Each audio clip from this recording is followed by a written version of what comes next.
Good evening, boils, ghouls, viewers, players, dread subs and dread doms, and anyone else who is subjecting themselves to the horror that is to come. And welcome to yet another spine-tingling, bone-chilling, pulse-pounding, deeply backstoried chapter of Blood from a Stone, A Tale of Love and Dread in RPG. My name is Philip, I am your Dread Master, and I am joined by our wonderful players. Say, good evening, players. Good evening, players. None of you respect the pause. I'm going to say that right now. I do. There's something I've wanted to say for 168 sessions. Yes. Well, no, 167, and now in the 168th, I am saying it. Yes. Yeah, I'm not putting. Couldn't have waited one more for the big climactic one. Yeah. Oh, and it's gonna be climactic. Yeah, we'll say. Yeah, you couldn't wait. You couldn't wait for the big finale. I will also mention that this is our final Friday night game of Blood from a Stone. Blood from a Stone has had a number of sessions that have not been on Fridays before, mainly for Week of Blood. I wonder what it is right now. Interesting. But this is our last Friday together. We'll, of course, continue playing on Fridays and doing horror here in this time slot. So the friendship won't go anywhere, but the friends we made along the way in the form of our characters, most of whom are dead already. Some will be soon, but that's why the friendship won't go away, because those dead people have anchored us exactly in this place. I couldn't have said it better myself. I'm going to send this to you all. The dread ship will remain. The dread ship, the friendship is gone. The dread ship is remaining. I like it. I'm going to put this into our Twitch chat as well. This is going to be all messed up formatting-wise, so just deal with it if you so care. These are the dice that have been drawn thus far from Dracula's Castle, which is so fitting of an adventure calendar for this season. So we basically, all of the blood dice have been claimed. Mist, I think only D12 is left. Moon, I think only, D8 and D10 are left? Yes. Wolf is the D6, is the only one left? Wow. Then, in addition to those, there have been 2 unique dice. Now, this is a coffin D2, kind of a coin. I don't know if there's more of these, but there could be. There is also either a stake, or then, I guess Sophia was saying she thought this might be a fang, but this is a D4. Oh. It's hard to know because they clearly want to make sure it's balanced to some capacity. So it could be a stake, could be a fang, but that is we have that, so there might be other colors of this coming. Yes, Dan, are you going to make your bet? Oh, I was going to say, what number are we on, Philip? Tonight's will be the box 25. And how many are on this thing? 31. It's perfect for the month of October. Oh, that makes so much more sense. Or Domtober, or Rocktober, or, in some markets, Cocktober. I'm sorry, everyone. No, you're here. You know. Are you sorry, though? Moon If you're D8! watching right now, you know what you're getting yourself into. Liv is saying Moon D8. Liv is I've claiming claimed Moon D8. Moon D8. I'm gonna say something random, just like something you haven't gotten yet. Well, say it. Just you have to say what it is. A spider something. Spider what? Say a dice size. A spider life. A spell coin. I don't. A spider D4, spider D6, spider. Just say it. Say a size. No, I like. What if it's something like the tomb thing, like the casket? That's a D2. I didn't know that existed. Yeah, it's a coin. D2. Well, now you okay, do. so a spider D2. No, a spider D4. Okay, sure. Dan. Wolf 6. Oh. Wolf 6. What did I say on Wednesday? Couldn't tell you. Garlic. I'm gonna go with garlic D8 again. Garlic D8 or garlic D8. Yeah. I want to change. Okay. An actual D100. That's the orange thing. Okay. A D100, so like a percentile orange? Or No, a pear? like one of the balls with 100 things. How Yeah. thick is it? Sure. Yeah. Okay. Yes. Jeremy? I think I could probably fit 2 fingers in there. Okay. Mist D12, final answer. Mist D12. So we have a Mist D8, Mist D12, Mist Connections. And Zane, you said one of the D6s, the Wolf D6? Wolf D6. Wolf D6. Dan? Garlic D8. Garlic Wolf D8. D6. Drum roll. And my guess for 31 is an actual vial of holy water. What is it? Wolf D6. Wolf D6. Moon D8, my friends. Ooh. Wait, did I get it right? No, you said mist D8. No, I didn't. Miss D8 was already claimed. Oh, then you would have thought- said moon Whoa. D8. Then yes, you got it right. I got one. Yay! All right. Welcome to the club. Oh, fuck off. What you gain from this? you get a very special thing tonight. Okay. What? You get 1 cheat death. If you die, your character will not die in that instance. You might die immediately following it, but you will get 1 cheating of death. Am I able to also use it for someone else if I so choose? That is, oh boy, yeah, you can. Okay. Rolling this here. First roll's a 6. There we go. Oh, all right, ladies and gentlemen, the dread clock is the stroke of 2.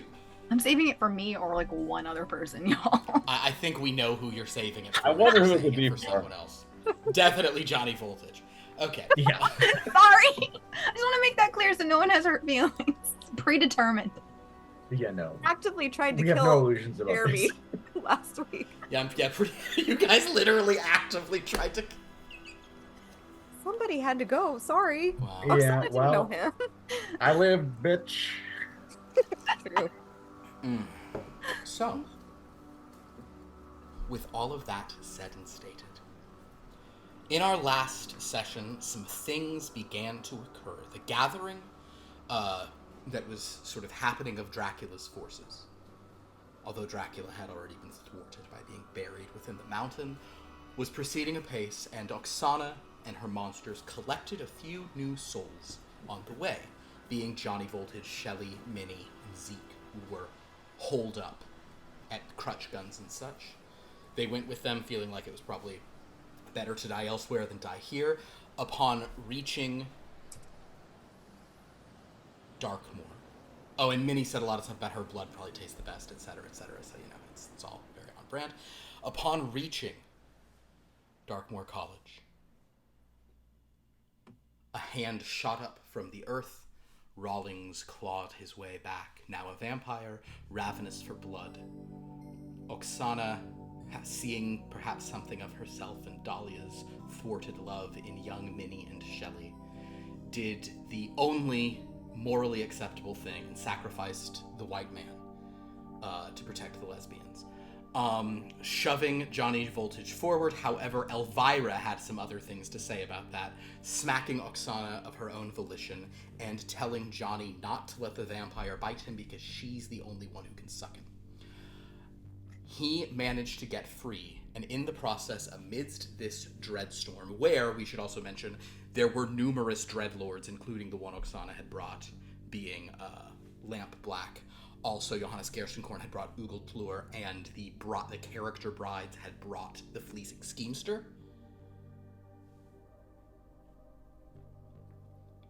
Battle began when beams of light shone down, and AG Platinum Shield battle robots started beaming down from Velderal flying saucers, working for the awareness in that chilling monotone voice, telling these dreadlords who would sort of try to ally with Dracula and stand against her that Maisie sent her regards. Many horrible things happened at this point.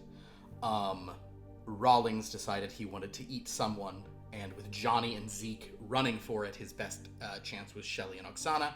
He did drain Shelley a fair bit, but was... You mean Shelly and Minnie? Shelley and Minnie, I do mean Shelley and Minnie. He did drain Shelley a fair bit, but they fought him off, ran away, and then, while moving through, kind of with a little blood on him, he was pierced through the heart by a shot from a AG Platinum Shield robot falling down, his regeneration not working at that point. Meanwhile, Lamp Black, thinking that this was some kind of trap, attacked Oksana. Her loyal monsters, Lulu and Ranchauser, came to her defense, held Lamp Black off, allowing Oksana, despite being very painfully... Oh, actually, Lulu gave Oksana some blood to kind of restore her. So Oksana just limping away, her regeneration not working because the blood was of an ogre and not a humanoid, turned into a bat, flew away from more shots in the night. Lulu died, her final word being unfulfilled. Ranchauser died as well. And then, from the ice-cold rubble of what was once Longiva's Mons, a wizened hand plunged itself up, much like Rawlings did. See, like, parallel shot structures. Count Dracula now, looking like the beginning of Bram Stoker's Dracula, Gary Oldman. Very sort of emaciated, old, he had to use so much power to get to this point, to survive, to crawl his way free of a whole collapsed mountain.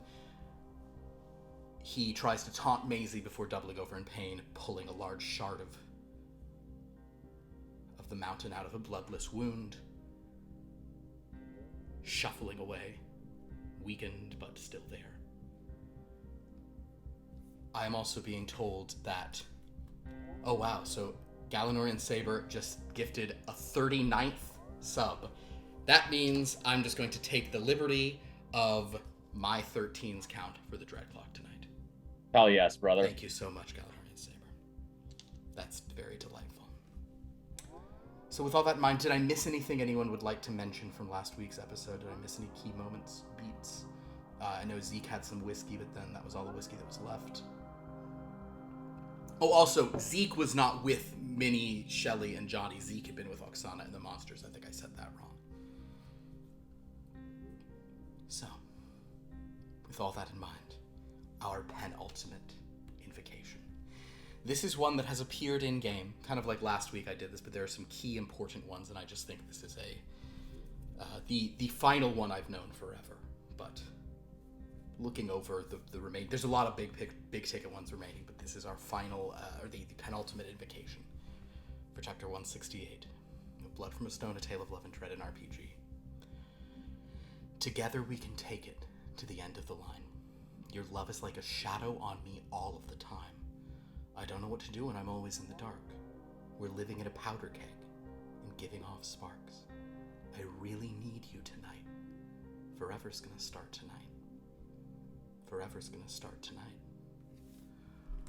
Once upon a time I was falling in love. Now I'm only falling apart. There's nothing I can do. A total eclipse of the heart. Once upon a time there was light in my life. Now there's only love in the dark. Nothing I can say. A total eclipse of the heart. Turn around, Bright Eyes. Alrighty. There are a few things going on at present. Just a few. So let's see how we fare. Lauren, Dan, and Zane. Let's have the three of you all roll a d13, and we'll see where we start. I see that smarmy little smirk on your dumb little face. Was that me or Philip? Philip. I'm just I'm smirking. gonna lose my mind! No. Oh yeah. Yeah. Dan rolled a 1. I rolled a 1. Zane, 12. 12. Wow. Lauren, you rolled a 13. Yes. All right, so first of all, Oh yeah. welcome. I was thinking if it might be like balancing on something and I can call it, but no. 13. All right, so first things first, I add it to the thing. Could you roll it again? Let's see if we kick things off I don't want with to. a surge of horror.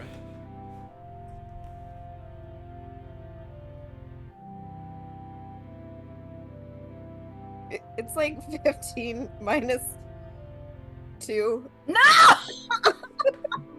No. Okay. And I'm also doing it through my tower too. Okay, so you roll another 13 for me. So we are kicking things off with a horror surge. Okay, so we will be starting. So apologies, everyone. I know that we're on some different things here tonight, so there may be some periods of because there is a group where. You really tested me with this. Save. Oh my God, what Liv gained might become incredibly important. So. Jesus Christ. All right. Awesome.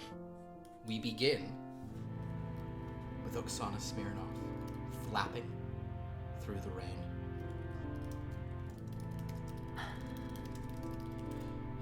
The winds are tough, the mists are intense. Could you give me an athletics check? Yes.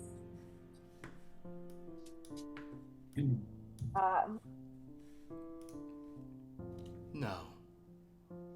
I 13 on the die? can you. We'll Oh, I never be able to. Can't see because of the thing. It's Is it 13.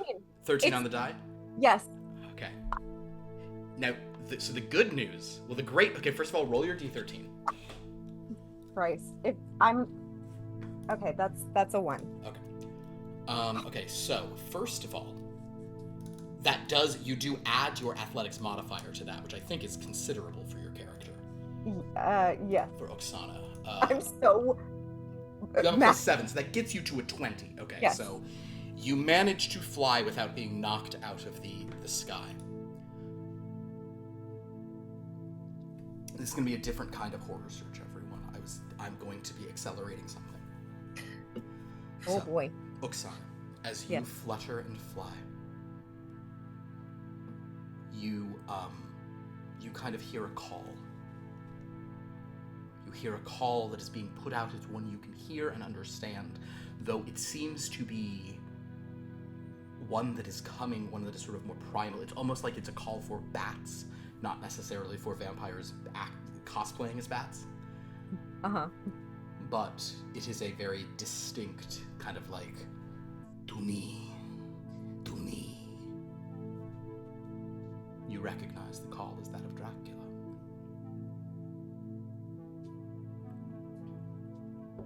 Do I feel compelled to go? You do not feel compelled to go. You have sworn allegiance, but you do not feel like compelled. So if you don't want to go to him, you do not have to. Okay, do I get the sense that Dahlia would be somewhere where the spaceships would be? Like, that she may have had something to do with it? You have been told that she is the dreadlord of a different place than where the spaceships are. She is the dreadlord of Heistleys. So that doesn't seem... Oh, okay, because I was thinking if she might think she's a rogue, you know, the... Yeah, no, I think Oksana has been told, though.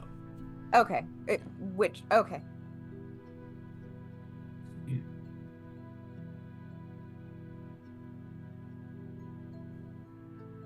Can I roll a perception? Perception? Sure, do a perception. Just to, like, see the vibe of what he might want. That would be insight, not perception. Insight. So that's an 18, so dirty 20. With a 20, you believe he sounds desperate. He sounds ragged. Okay. I will follow the call. Understood. So as you sort of flap down to him through this kind of the rains are it's storming and intense, but it is not at the fullest push of storm at this point.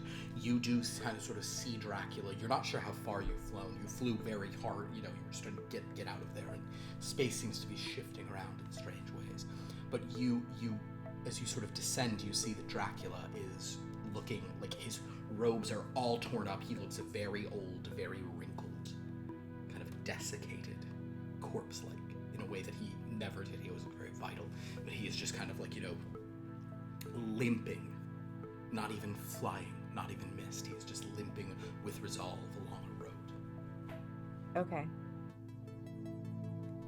I will approach Understood. as Oksana, not as a bat. So you turn into Yeah. Oksana as you land, and you also don't look great either. Dracula kind of...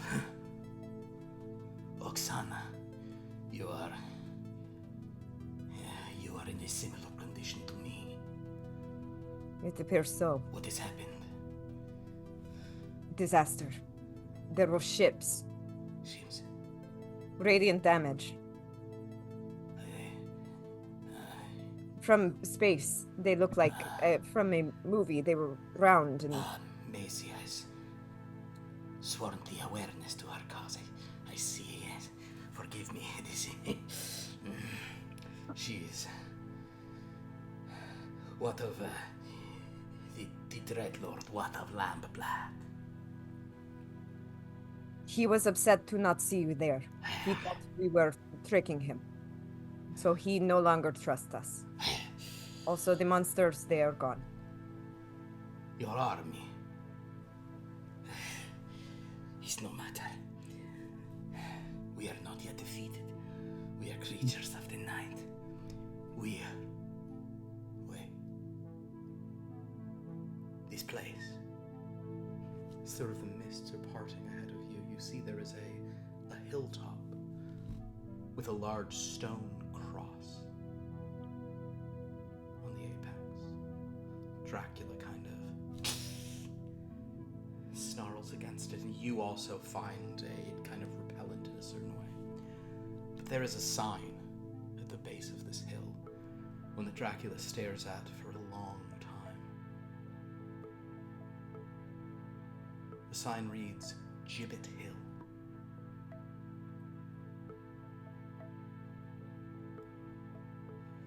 What is this place? This is... I feel this place.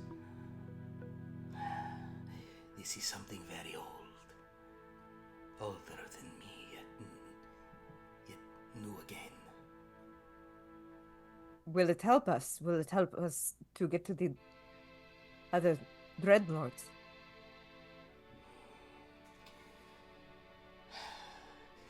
If this is a trick from Maisie, we shall overcome it. If this is an opportunity from my own power, we shall not waste it. He begins kind of slowly stalking up that hill.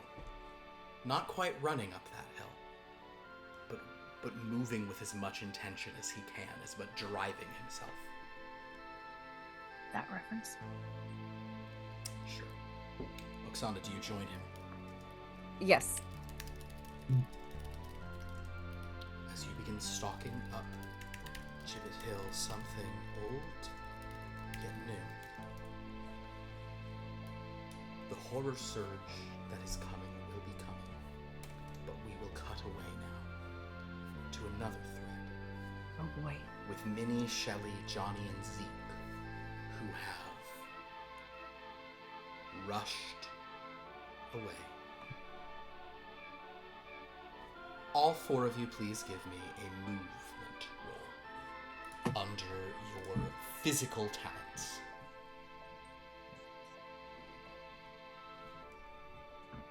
What do we roll for this one again? D20s, and you don't add nothing. You just Okay. get to re-roll or do special stuff based on your attributes. Thank you. 17. 17. 17 as well. Great. A 6. Okay. Johnny, you're limping. It's fine. 12. 12. Okay, so Minnie and what were we- Shelley... What's that? What was it that we were rolling? Movement. Oh, okay. I think you're ace, so that's only if you'd rolled low. Yeah. So, Minnie, Shelley, because of the sort of range of this, Johnny and Zeke had run off first. Basically, Minnie and Shelley catch up with Johnny and Zeke, still on the edges of campus.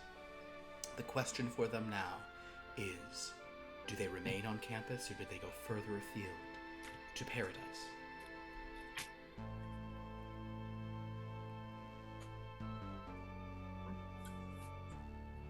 We'll say that right now you've all kind of like rushed, kind of there are a few buildings around, but none of them you weren't sure if you should go into. They seemed locked up. So you're kind of at a place where you could start, kind of maybe going in and trying doors, or you could rush through the Paradise Gate. The saucers, and you also, I didn't mention in the recap, you probably did hear the explosive, saw a fireball as Holdfast Hall was destroyed. Okay, so should we go to Paradise? I think that might be our best bet. There might be people there that could help us. I don't know. I don't think we should stay here. I agree. Philip, quick question. There's no one on campus, right? We don't see anyone? You haven't seen anyone. You've been told by Dracula that there are vampires there, but you haven't really seen any. Yeah, I don't particularly relish the idea of sticking around if there are vampires here and people. But there also like might be vampires there, so we do need to keep it open to that possibility. But I just don't want to be blamed if there are. But there might not no be. one's too. gonna blame you if there are vampires in paradise. We just know for a fact that there are vampires here. Okay. Okay. Thanks. Anyway. So good to clarify that. Okay. So Can Shelly just look if there's like a something like a direction that looks particularly safe-ish? Absolutely. I would allow you to do either a sight roll for that or an intuition roll, Shelley, whichever. I'd like to do an intuition. All right. Oh, wow. Yes, that's much better for you. Do an intuition. Nat 20, Daddy. Oh, well. Recover. Adept and dependable. Recover yourself one more power. Yes. And with great insight, the first thing that you know is you should not go to Le Donjon de Madame Ether. You know that's not where you should go. You also probably shouldn't go to the sort of like a la Buzz coffee house. That didn't work out so great either. However, looking around here on Main Street,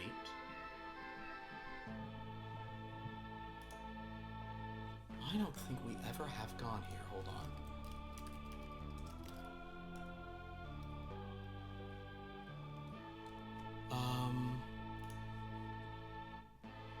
No, we did. We did go there, didn't we? You do, however, see that the lights are on at Memory Lanes, a bowling alley. Bowling alley looks like maybe it's safe. The lights are on there. And you also know that there are a lot of ways to get out of that, so it's kind of not, you know, it's probably not a trap. You know, you can get a good view of what's inside, etc.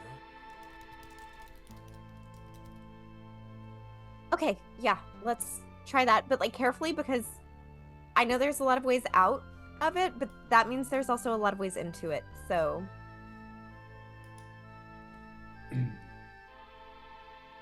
Yeah. Actually, a fair statement. Good job. thank you. I know I'm very smart. Johnny, are you in? Ever. Oh my god, well don't be so sad. Just everyone we know and love is dying. Like, I mean, he almost got murdered. I mean, I get it. okay, but we didn't do it. Yeah, but We we didn't didn't do do much to anything help about Yeah, it. but none of us really did much to help. He's allowed to feel away. Okay, well now we're together and we're helping each other and let's go. Listen, Johnny, I'm really sorry, but I would have died too, and that would have just been a bad move on my part, so... And I would have been really sad and devastated, honestly. I don't know if I could have lived if she would have died, okay? So the fact that you almost died isn't that big of a deal to me. It is, but it isn't. Let's go. Maybe just say less. No. What I've been saying this whole time. Okay. Anyway, would Zeke have any knowledge of the bowling alley? Would she have done any back alley deals? For sure. At the bowling No alley? roll required on that. You Okay. know, you've strolled down memory lanes quite a few times. All right. Is there anything then that I would like maybe know about better entrances or? Yeah, if you want to not go in the main entrance, you could definitely go in like the side door if you wanted to. Okay. Easily done. You can lead them to their... Dan, I'm going to actually ask you a question as we get to this yes. point. This is a momentous question, and it involves our dear friend Rawlings. Mm-hmm. Oh boy. A roll must be now made on behalf of Johannes Gerstenkorn. Mm-hmm. He is Rawlings' only hope for salvation. Of course. Survival. A D13 will be rolled. On a 1 through 5, Rawlings is not in good shape. On a 6, Rawlings is maybe around, but it's not great. 7 through 12, we're going to say Rawlings will sort of be around, and kind of it's lower, he'll sort of be weaker, etc. On a 13, some other stuff happens. Would you like to roll this, or should I? Of course I want to roll it. Please roll your D13. You know my brand of sick fuckery. I understand. I just wanted to give you the opportunity. So please make a roll on behalf of Johannes Gerstenkorn. That's a 2. I'm so sorry.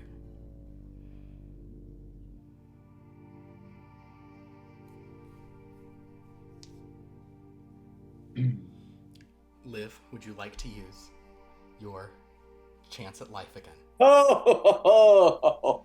to give Rawlings another chance to survive? I can't. I know she can't. All right. I'm gonna roll once for Johannes Gerstenkorn because the third. Dagger thing, let him die. I'm gonna roll again. This is a much lower chance.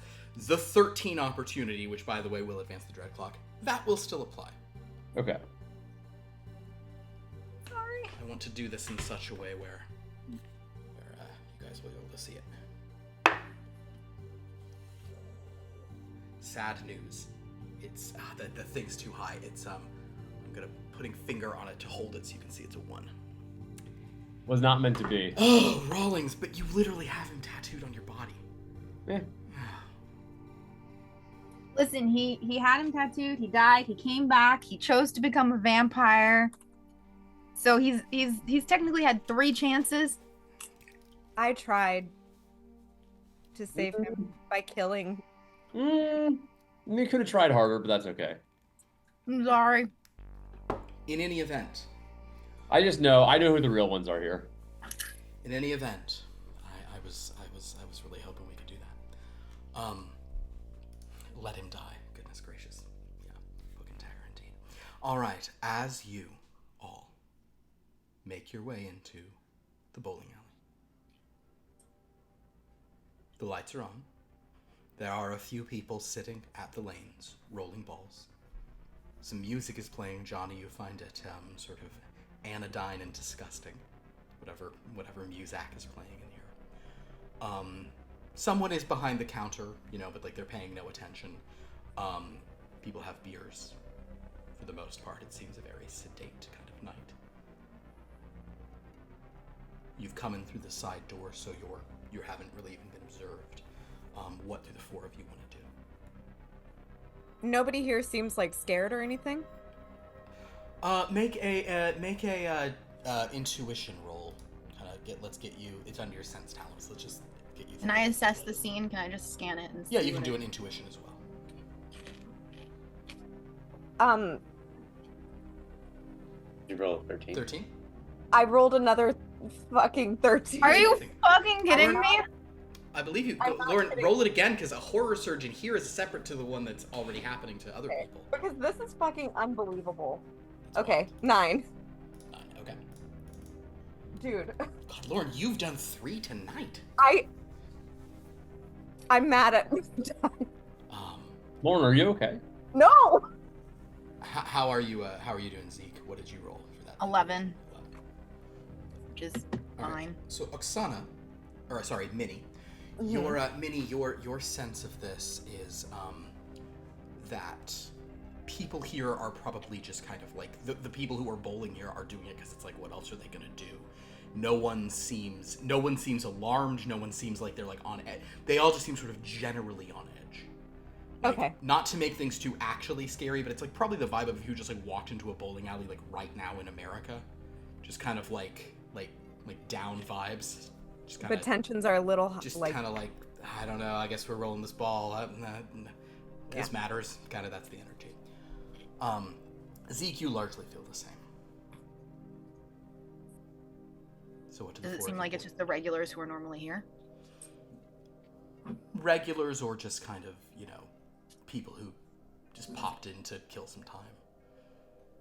You don't recognize anyone, Zeke. Well, it seems like there's not any like vampires or fish people or anything here, so should we warn people? Just so they're like on alert, but you know what? We could just like leave them here unprepared if we have to run, so then like we will be prepared to run and they can that's Damn, stone cold, Minnie. I know. But you have to protect yourself and the person that you love, and that's what I do. To be fair, anyone who I'm well actively aware. bowls for entertainment probably doesn't have much going on up there anyway. But it might be worth getting a sense of what they know and what the heck is going on, because I haven't exactly been around lately. Just be careful. We don't want to create pandemonium because have you ever seen videos of people getting trampled? It's awful. Yeah, well, we're not gonna just like offer information. We're just gonna find out what the heck they know. Okay. So Just be cool. I guess we should just buy around and then talk to people. Oh my god, we can't just buy alcohol. A round of a game. Oh. Well, I don't know. With you, you have to clarify because you do a lot of like really mischievous things. All right. So if you guys are going to approach the person at the counter, it's just a kind of like sort of a long-haired dude, kind of just a guy who, I don't know, a guy who looks like he doesn't love working here but couldn't imagine doing anything else. Probably So a sad. bot for me from time to time. Yeah. You've never seen him before, but as you sort of approach him, he kind of looks up and just sees you guys and kind of just looks up for whatever magazine he's reading and puts it down and says, "You guys want like a game or something?" Yeah, 1 round of bowling, All right. please. Is it busier tonight than usual, or is this? He looks around. He's like, "No." Oh, okay. Anything weird going on? Or fun? Or normal? Oh my God, Minnie. Nah. Ooh. Okay. He says, "You guys want shoes?" Do I have to? That's I don't care. He actually looks at your shoes and is like, "Oh, I don't care." okay, thanks. He just points to you see like the light turn on at a lane. You can go over there. He gives you a little scorecard thing. excuse me, where are the exits in the building? It's just right there where you came in from. He Are points there to others? doors you didn't come in from. Oh, there's emergency exits. Yeah, Um, where the signs are, Shelly, right? What about behind the bowling machine, where the Oh. employees go? Yeah. There's an exit back there. What do you mean bowling machine? How they pick up the pins? There's a machine back there. The workers go there. Him. Wait, it's not workers putting up the pins? Oh my God, Minnie. Not mean- anymore. Mary That's like my Rick. dad used to do that when he worked here. He was a pin monkey. See, that wasn't stupid to think that. They used to. Yeah, back Okay. when dinosaurs roamed the earth. Hey, that's funny. For the record, I didn't think it was stupid, Minnie. I just I know. thought you were curious. Thank you. I am curious. Wow. Thank you, sir. How much do we owe you? Yourself. It's $2 each. You have Does money. Minnie have money? Yeah, Okay. That's trivial. Oh, but you never answered. Like, are there doors behind the machines? The bowling machine? Yeah. Why do you want to know? Well, you guys want to go back there? I don't know. Like I'm a very attractive young lady. I could have a stalker. Oh, I thought you were gonna say you were gonna hook up with this guy. He points at Johnny. Oh my god. Oh my god. She doesn't like him. Elvira's like, "Oh my god." Shelly says he doesn't. He goes, "Oh, okay. Well, most people who try to go back there are just hooking up. This one girl, she was hooking up with her boyfriend back there, and her hair got stuck in the pin machine, and they kept picking her up and down. It was like fucking hilarious. Did she die? Gross. No, but we had to cut all her hair off. All right, that's kind of funny. Yeah. All right, well, And also, she has something called like spinal damage. I don't know about that, but yeah, anyway. Okay, see, that's less funny. All right, we're just gonna go play our game, and hang out next to the other people playing. I'm gonna go get a round of beer. Is the cafe open? Sure. And you just walk over, and he'll say, if you're smoking, you make sure you use the ashtrays. Yeah, sure. And he'll go and because this is back when you just. I mean, I think many bowling alleys still will have smoking sections, but actually they probably don't anymore. The cool ones do. Anyway, so he will go and he'll like walk from this counter over to the other counter and just kind of give you a pitcher of beer. You know, Great, for thanks. however much. Oh my god, like Renaissance man. What? Nothing. All right. See, I can make references that other people don't know. Right. Okay. Anyway, let's go play our game, guys. Okay. So you guys go sit down, ready to play a little game. Query. Mm-hmm. Is there damage to Johnny that I guess Johnny, I forgot how injured is Johnny? Johnny and Shelly, for the record, this person was not asking about the bloodied 2 individuals with you. Because Johnny and Shelly are are messed up, and I don't think Minnie looks great either. Because there's this stuff where like a first aid kit could help. Ooh. You know what? A first aid kit I would allow someone, especially if anyone has any knowledge in it. Doesn't anyone have knowledge specifically in medicine? Shelly would. If any. Yeah, and Zeke, you know drugs, so yeah, maybe you could. Oh. You could ask about a. I'm gonna go back to the guy at the counter and go, by the way, do you have a first aid kit? I already drank it all. No, first aid, like bandages, Oh, like the other stuff. medicine. Yeah. Like if someone drops a bowling ball on their foot like a dummy. We wouldn't do anything for that. Okay, well, something else then, you know. He reaches down and pulls out he just sets a first aid kit in front of you. Great, we're gonna borrow this for a bit. Bring it back later. Alright, whatever. If you look in it, you'll notice that all the rubbing alcohol's gone. In any case, as you guys set to play a game, Dan. Hi, Dan. Oh, I'm here. You are your remaining character at this point.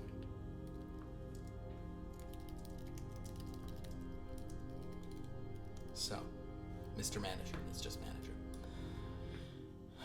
Mr. Manager.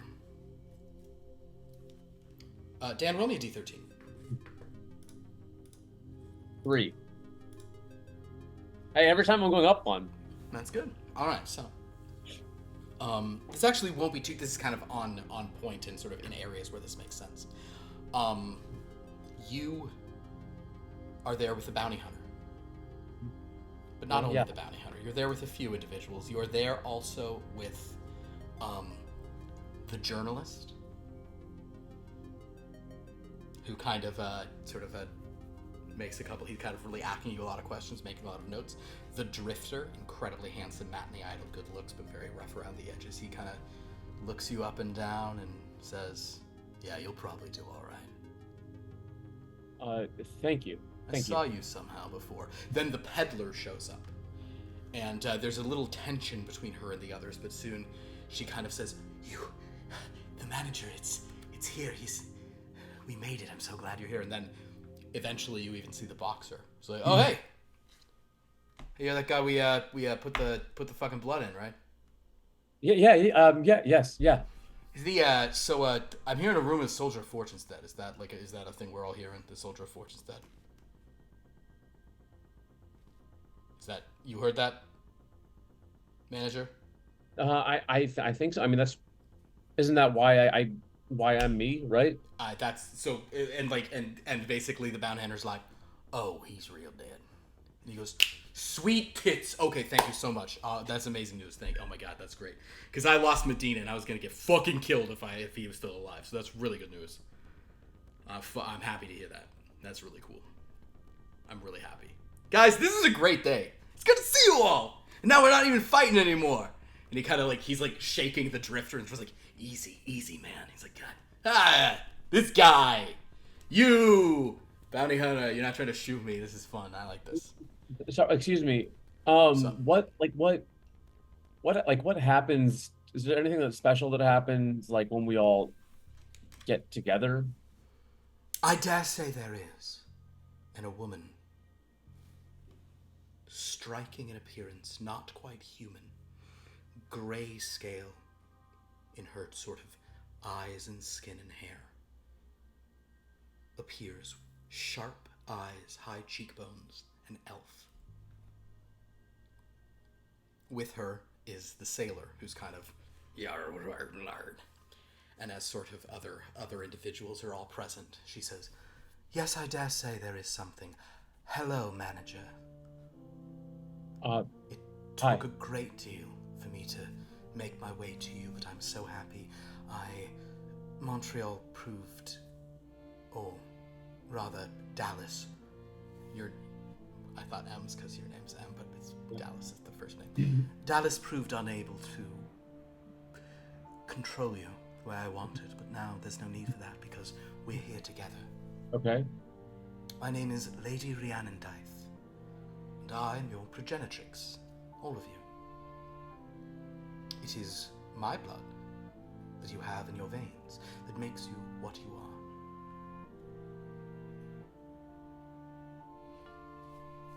The gambler shows up, flipping a coin.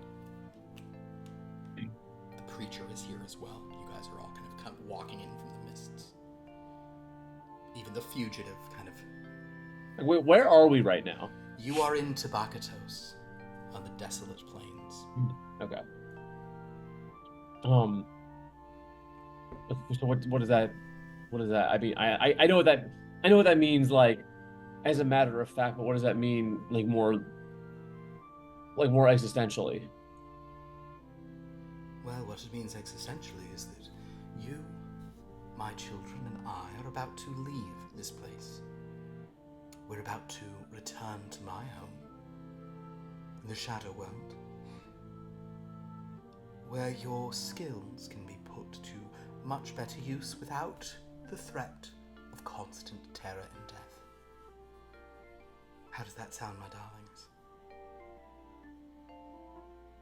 It doesn't sound bad to me. Of course not. The tourist shows up. It's like, oh, hey guys, can we get a group photo with everybody? And they say, no, get him out. No, put it away. It's like, oh. I'll try to sneak one of all of us later. I hate this guy. The trapper shows up as well.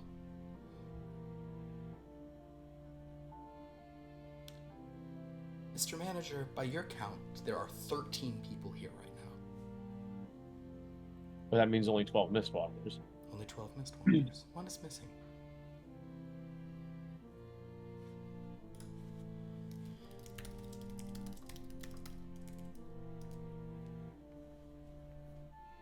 Do I know who? You probably do. I think you can probably put it together from... Well, although you haven't actually met everyone, you haven't heard it, so yeah, you don't know. I'm just trying to remember if I can remember who. If you can remember. So far, you've seen the bounty hunter, the drifter, the journalist, the sailor, the boxer, the gambler, the peddler, the preacher, the manager. Oh, Book and Dagger just said it in chat. Oh, there you go. Yeah. The fugitive, the tourist, the trapper, but there is one important one who's not here. Yeah.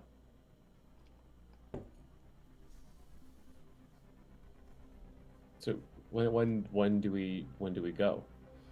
Well, we've attempted these meetings many times, but various areas we were growing too hot. So we've had to. I'm sure there are many of you sort of straggling through the mists from one proposed meeting point to another.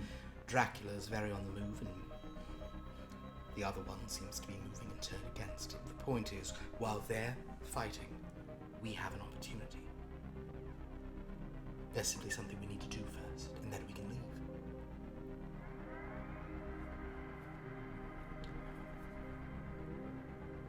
Well, what's that? Well, one of you must be sort of a master of lore. One of you must know all of the sort of secrets of the Dreadlords here. The Drifter's like, I mean, I know the secrets and I know the Dreadlords, but if you're talking about the real lore and the stories, that's a fine young lady who is regrettably absent at the moment. Well, where is she? Suddenly there is a sting from a guitar. A swish of skirts, and La Trovadora appears behind you all. She's wearing a mask. A Dracula mask, with a widow's peak and fangs. She lifts it and says, I am sorry I'm late. It is the week of blood after all. I have many errands to run and things to do. Lady Rhiannon Dythe says, No, you don't. That is pointless at this time. Oh, Forgive me, ma'am. I don't know you, but these are our customs, and they're very important. What? I've been told that you are the mistress of lore. Is that correct? Could you please tell them which of the Dreadlords, in rumors and stories and ancient tales, has a connection to the mists themselves? The Trovadora says, "Oh, I understand. Well, if you have a treat for me, I will sing to you. I will tell you this. Obliquely. What is she talking about?" She kind of asked the manager. Do you know what this is about? Do I know? Probably not. For some reason, she's really fixated on talking to you. She'll ask the sailor. He's like, she's always singing shanties and songs. I don't know what the Week of Blood is. I'm not sure what that's about. The peddler says, "Oh, for the love." The peddler walks over and sticks a hand in and hands Lady Rhiannon some candy. Says, "Just give that to her." Lynn says, "Oh, all right. Fine." She hands the candy out. And La Trovadora say, "So, very good. All right. You are asking me questions about you're asking me questions about the Dreadlord who has any connection to the mist themselves. Is that correct?" Well, I will sing this in a way that does not answer your question nor theirs, and yet explains everything to everyone. For there is only one, inspired by the other.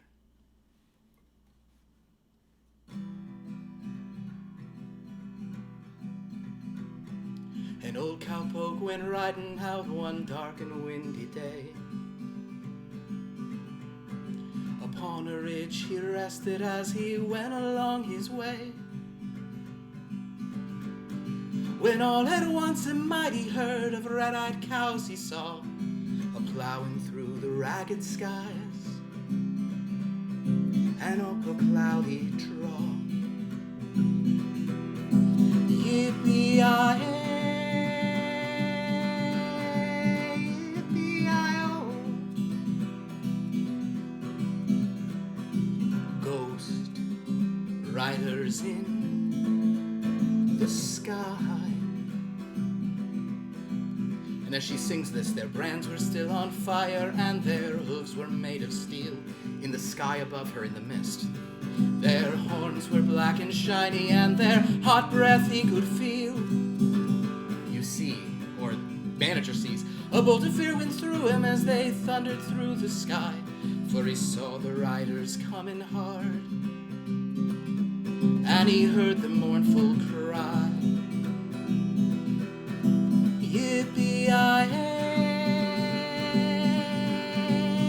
yippee-yi-oh, ghost riders in the sky. The sky is filled with a devil's herd, and riders on horses, dead and gaunt. Their faces gaunt, their eyes were blurred, their shirts all soaked with sweat. They're riding hard to catch that herd, but they ain't got 'em yet. For they've got to ride forever in that range up in the sky, on horses snorting fire. As they ride on, hear their cry.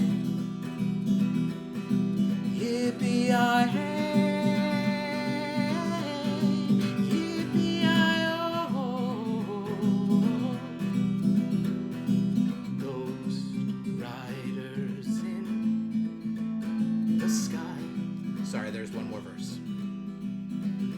as the riders loped on by him, he heard one call his name, and now you can see the riders on the horses.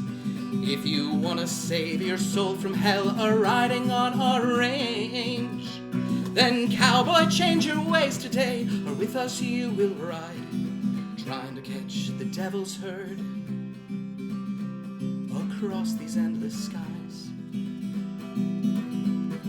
Yippee-yi-hey, yippee-yi-oh, ghost riders in the sky,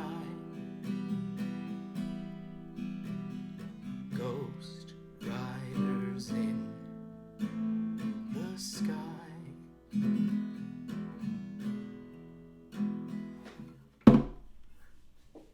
So, as you all sit there, or I say you all, but actually only one of the characters here are present. As you all sort of sit there watching, Manager, what you see is that song unfold in the sky above you. This wild hunt charging across the sky. At times, the imagery looks country western cowboy. At other times, it looks almost more Nordic. And Manager, at many times, it seems to you that there is one horse in front of the others, riding harder and faster, a black horse. Sometimes in the shadows and the clouds, you can see this kind of cloaked figure atop it. At other times, it seems the horse runs alone.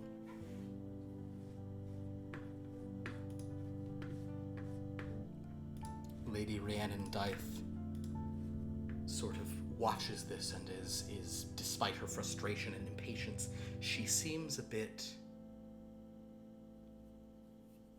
moved by what she's seen, and upon the completion of the song, she simply says, "Yes,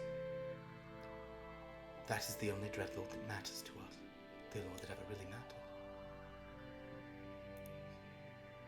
We must find the phantom horse. We must compel it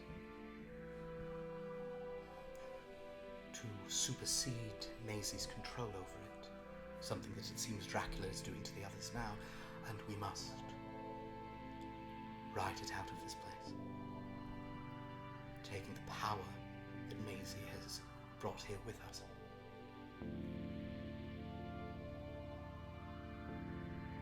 And we must all do this together. All of my blood. I need all of you. Are you ready?" The Trovadora says, "No, I'm not. It's the week of blood. I have to go guising and getting candy and singing my songs and getting tricks and treats." Lady Rhiannon is... "You clearly have great power. Just... is there any way you could do this with this horse? Is there any way we could attempt this?" And the Trovador looks around and says, she kind of just ignores this and walks over to the manager. "Hello, you're a new face." Yeah, I think I'm the newest one of us. Very good. What is your name? I'm the manager. Who are you? Hello, Senior Manager. I am La Trovadora. Some call me the Busker. Okay. I sing songs, I tell stories, and I get candy. Oh, it's good. What happened to the Soldier of Fortune? I don't know. I mean, I heard that they're all saying that he got killed somehow, but I mean, if everyone else that you know is here and he's gone, and I'm here, I think, like, by the rules, he's got to be dead, right? More than likely, yes, but wait a minute. Oh, did you all know he's a vampire? Later on says, well, yes, he is, but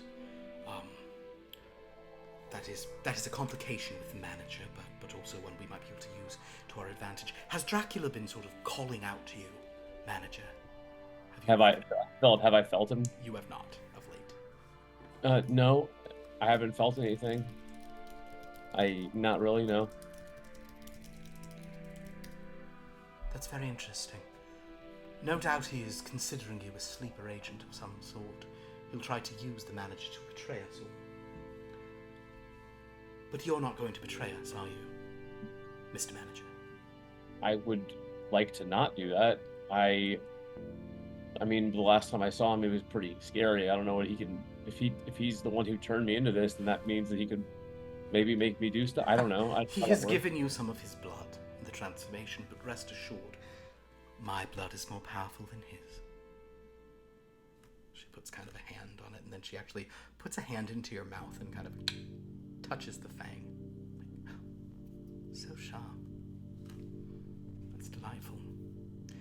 I do think, however, your connection to Dracula may help us with the Phantom Horse. But surely you don't want anyone to rush off. She kind of gestures to the Trovadora. You wouldn't want your new sort of cousin going somewhere else, right? You're all connected by blood, after all. Family must stick together. I mean, look,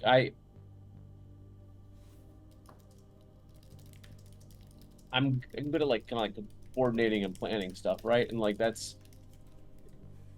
all if we need all of us to get out of here, then doing that together, right, immediately would be the most effective way, would it not? Like I'm not trying to. Seems like a brilliant point. So I'll tell you what, Mr. Manager. Go ahead and do which system? What fucking system? Well, the Savage Lore's the more up to date one. The other one doesn't have any. Isn't updated to be vampiric. So sounds good. All right then. Give me a and you get the bonus knowledge bonuses here. Just are applied as a flat bonus. Flat bonus to rolls. Okay, cool. Go ahead and give me a give me a navigate. Because you are sort of putting together the mental thing, and you get your +1 bonus. So I just add the +1 on top of the roll? Add the +1 on top of the roll. 7. Okay. That's, in this system, 7's actually a good thing, because many of the dice can't even hit it. And there's no d20. So she kind of, so you begin outlining this, and the Trovadora says, all right, fine. So you want us all to stay together, and you think this is more wise. Well, can I busk along the way? Can I sing songs? Can we, guys? Perhaps Peddler, do you have masks for everyone to wear so we can get some candy as we go? The Peddler says, I mean, I have masks. Of course I have masks. You want masks? I got masks. I got masks for days. Is that agreeable to you, Lady Rhiannon, if we wear masks as we undertake your thing? Very well, yes, that is fine, just as long as we do not lose sight of our goal. Right now, Maisie and Dracula, they are distracted. This is our best opportunity, and as the manager has pointed out, we should move quickly. Make the most of this opportunity. Agreed?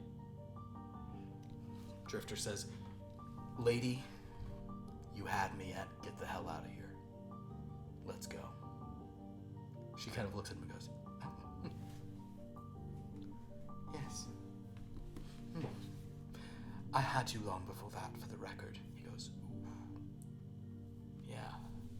Nice. Boxer leans over to the manager and goes, like, how fucked up is it if those two hook up? Like, is she our mom? What's going on? I don't know. I guess she's like an ant, like a sexy ant. Is that okay? Probably sexy ant. How many ants removed does she gotta be for it to be cool for that? Like, I don't fucking care. I'm not gonna judge anybody. I punched a lot of people's heads off, so like, who the fuck am I? Yeah, I don't know. That might be I think that might be something for you to decide. Okay, then I think I'm fine with it personally. Okay. Yeah, I'm fine with it. Yeah. I'm glad you feel comfortable about that. Are you cool with it? I never said that. I just said that I'm glad that you are able to make that decision for yourself. But like, I'm asking, like, what's like your like if she was like, remember how she like put a fucking hand in your mouth a second ago? What if she's like, hey, like, come here, manager, like, come warm my thing. I think I'm more intimidated than anything else by her, because she seems like pretty strong. Bro, you're not into that? You're not into that, bro? I don't know. I'm so new to all this, and I'm just trying to get my footing. That's fine. I'm sorry. I shouldn't be fucking with you. That's cool. Hey, what happened to that girl you were sewn to? Remember the one we took off you and then gave her blood to? What happened to her? I don't know. I kind of really didn't like her, and that wasn't helped by the fact that we were like forced into the same body together. Yeah, you were squeezing her tit. I remember that. Yeah. Okay, cool. Yeah, let's fucking go. I didn't mean to. I'm not judging you or anything. I mean, I'm the one who just said I'm okay if that's his mom and he's gonna bang her. Aunt. I'm more okay if it's the aunt, honestly. Well, I guess it's good to have a code, right? Yeah. It is good to have a code. All right, cool. Hey, Peddler, give me a fucking mask. Maybe look cool. And so, as you guys gather, Manager, Lady Rhiannon will sort of say, Mr. Manager, if you would, I think that your knowledge of how these Dreadlands interact, why don't you show us the way? This one you can add your Dread Athletic Conference statistics, just because it means you know where all the Dreadlands are.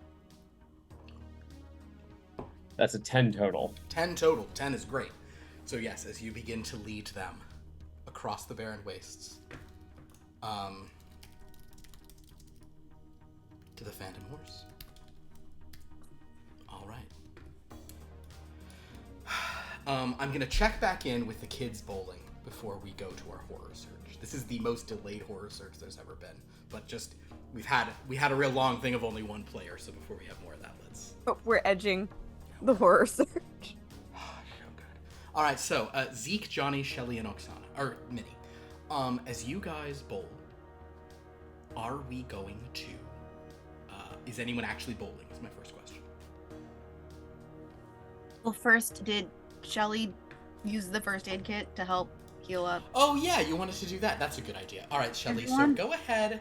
I'll let you have one free reroll because of your general knowledge of drugs. But I think this is, I think it's an analysis. So that's adept and effective, so that's good. As you try to put them. First of all of you regain 1 power just from time. Awesome sauce. Okay. Thank you. Love it. Also, has Oksana regained any power? Just wondering. No, she hasn't seen the blood of a humanoid. It's bad times. Okay. And in that game, you need to take a short rest or a long rest to actually get power back. Okay, fine. Regenerate hasn't worked. I'm so sorry. You could roll a D13. We can see if you just happen upon a humanoid. Maybe later. Okay. So Zeke, how did you do on that analysis roll? Oh, wait. From way before? No, from like right now to heal to this is you kind of like trying to use medicine on people. Sorry, I didn't realize I also was getting 2. Okay, hold on. Yeah, so you're gonna roll. You get to roll 2 d20s, and use the higher. And if it is 12 or higher, you get some bonuses. To it. Oh, I rolled a 20 and a 19. Well, Okay. that's great. Okay, so go ahead and regain 2 power because of your powerful luck feature. Nice. And I will say with a 20, Johnny and Shelly can both regain an additional 2 power from your ministrations. Minnie, because you weren't hurt as bad, she's not trying to patch you up at all. Yeah. But Minnie will be like cleaning off like muck and blood from Shelly. Of course. And she'll say, I don't know a lot about bowling, but in tennis, if you don't score anything, that means love. Oh, really? Yeah. I've actually never played tennis. I used to play tetherball a lot, but that's It's really not the same, like, at all. But I'll teach you. Thanks. You know, if we don't make it through this, like, I just wanted to say I'm really glad that this happened between us. Me too. But we totally will make it. Does that first aid kit come with earplugs? Oh my god, shut up! We're like having a beautiful moment. Johnny, we're at the bowling alley. They just want to score tonight. Yeah. Very funny, Zeke. We already did. It's deeper than that. I don't think either of you would understand. You're very That's certain. deeper.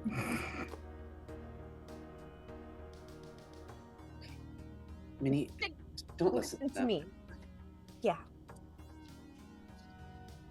All right. Well, these two lovebirds have a moment. If we're all healed up, I'm gonna maybe try to talk to some of the people nearby. Okay, just kind of get kind of. I'll tell you what. Rather than you're just kind of trying to get the lay of the land. Yeah. So Just get a sense of what people are here.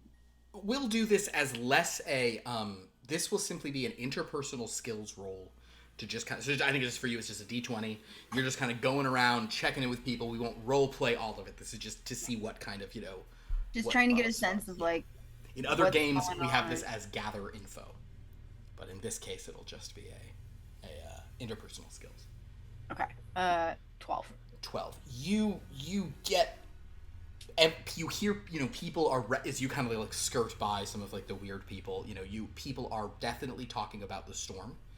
You hear people saying some weird stuff, and other people are like, oh, there's always weird stuff out on a night like that. Kind of the mood seems kind of what you already had done, but you don't get any good actionable intel.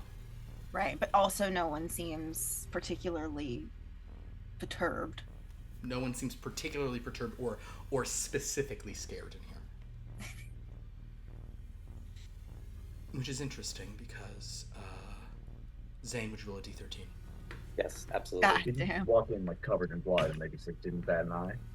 Yeah. Well, you're teenagers. 1? Ooh, interesting. Oh, actually, roll again for me, sorry. I'm having you roll on a table that's a place, so yeah, that one doesn't make sense. 8. 8.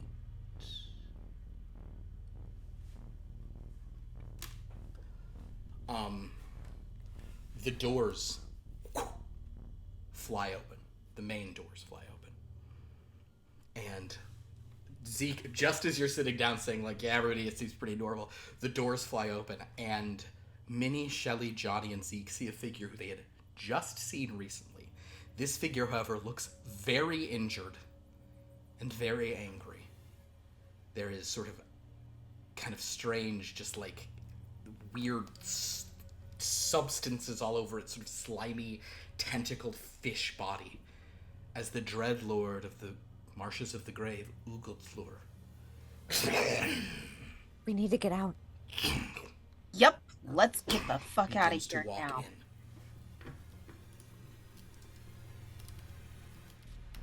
In. Are we moving run. to leave? If you guys start moving, the head looks at you, and a voice none of you understand, but it sounds like it like points. Probably, actually, nope. It was very Johnny. You did a very public getting eaten before the stuff goes, so it kind of points at all of you, and Ugelplur starts like moving after you guys specifically, as everyone else is just like screaming. And the guy behind the counter is like, "What the? Oh, jeez!" Kind of. They're all freaking out. But you guys are running from Ugelflur. Is that correct? Yes. Okay. Yeah. Yeah. Give me movements, my friends. Oh God. Here we go. I Fantastic. want to grab a bowling ball off the fucking pond. Oh, you gotta be fucking kidding me. Just Well, you can always use as power a to run. re-roll if it was bad. I rolled a 13. Okay, well, 13's a decent run. I got a 7, but I am ace. Ace, so you don't get a free reroll, but you can spend one to reroll. Johnny, did you also roll a 13 based on your expression? No, I thought it was lower than it was. It's a 15. I didn't see the 1, and I thought it was a 5. Just a 5. Gotcha. Okay. I spend 1 to reroll. You can spend 1 power to reroll. Okay. Looks like I'm keeping the 13. Okay. Oh boy. Well, then roll your D13 for me, please. Zane. Zane, how'd you do? Oh, Seven. I didn't do it great. I did an 18. Oh. Great. You On know your what? I'm D13? 7. 7. Okay, cool.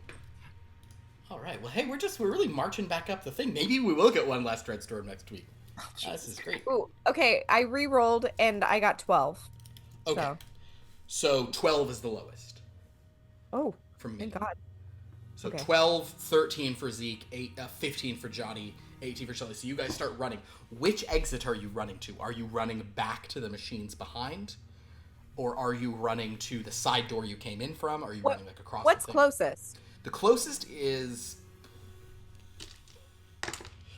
probably the side door that you came in from. We'll run to the side door. Okay. What type of door Actually, is it? Shelly, which door do you run to? Because you're running fastest, so they would all just be following you.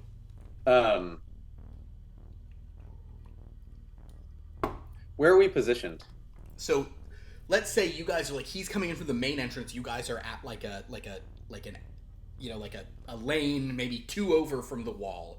So he's got a pretty direct just run to you. So you could either run to the side, out the side door, and then you're in the night, or you could run down the lane and go back under there and try to get out from the back door you heard about there. You know, the quickest way to be in not the same building as him is the closest door, but then he's just on you, or you could maybe you could lose him back there. You have no idea.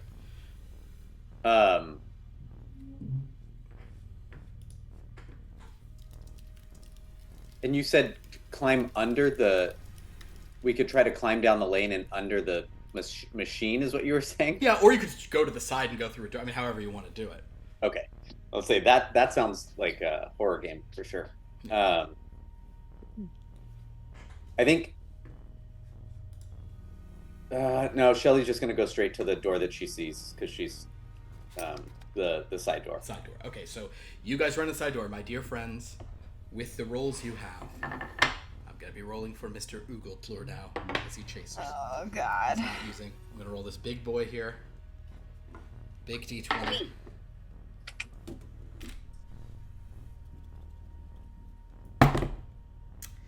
So that's a shame, because he is as fast as the fastest among you. So Ugeltlur, just as you guys run, like with this like it's kind of like fish jump sort of, and you see like the kind of like a puffer fish, these kind of like almost expand as he kind of Almost swims through the air. swims through the air. And Shelly, you like run to the door, sort of just like quickly, like, you know, going, you know, Minnie's hand sort of slips out of yours in the moment as Johnny and Zeke pass, and you turn back as Ugeltlur lands on Minnie.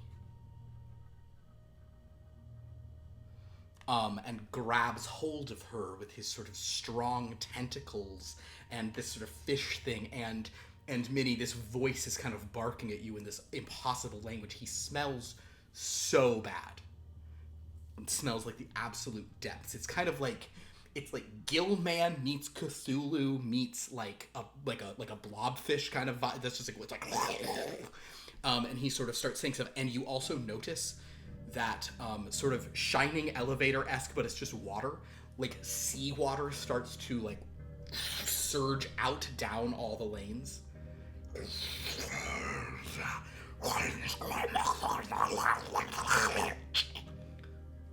Minnie, you don't happen to speak like fish person, do you?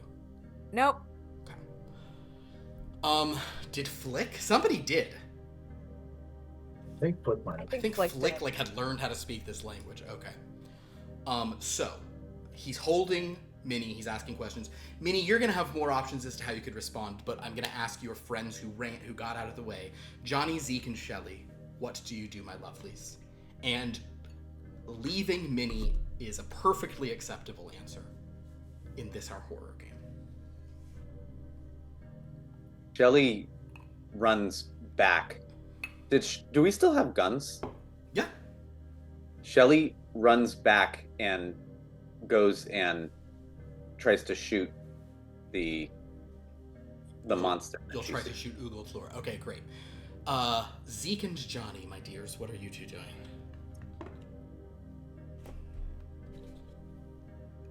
It's okay. Listen, R.I.P. Minnie. I get it. Do what you must do. But if I can take a shot from the door, maybe. But he's not looking at me right now. Totally no hard feelings. I get it. I do the same. Johnny would have probably tried something if they had tried to help him earlier. They didn't, so he's like, He's done that. Elvira will whisper to you, people get what they deserve. Right. And that's why later, I'm gonna get all filled up. So, as... don't like that, but I don't hear it. So, as Johnny's just like going, Zeke, are you going as well? Yeah. Understood. Zeke, there's a reason, Zeke, Though Zeke was dead for a long time, there's a reason Zeke is still, Zeke has learned some lessons. So Zeke and Johnny rush into the night. All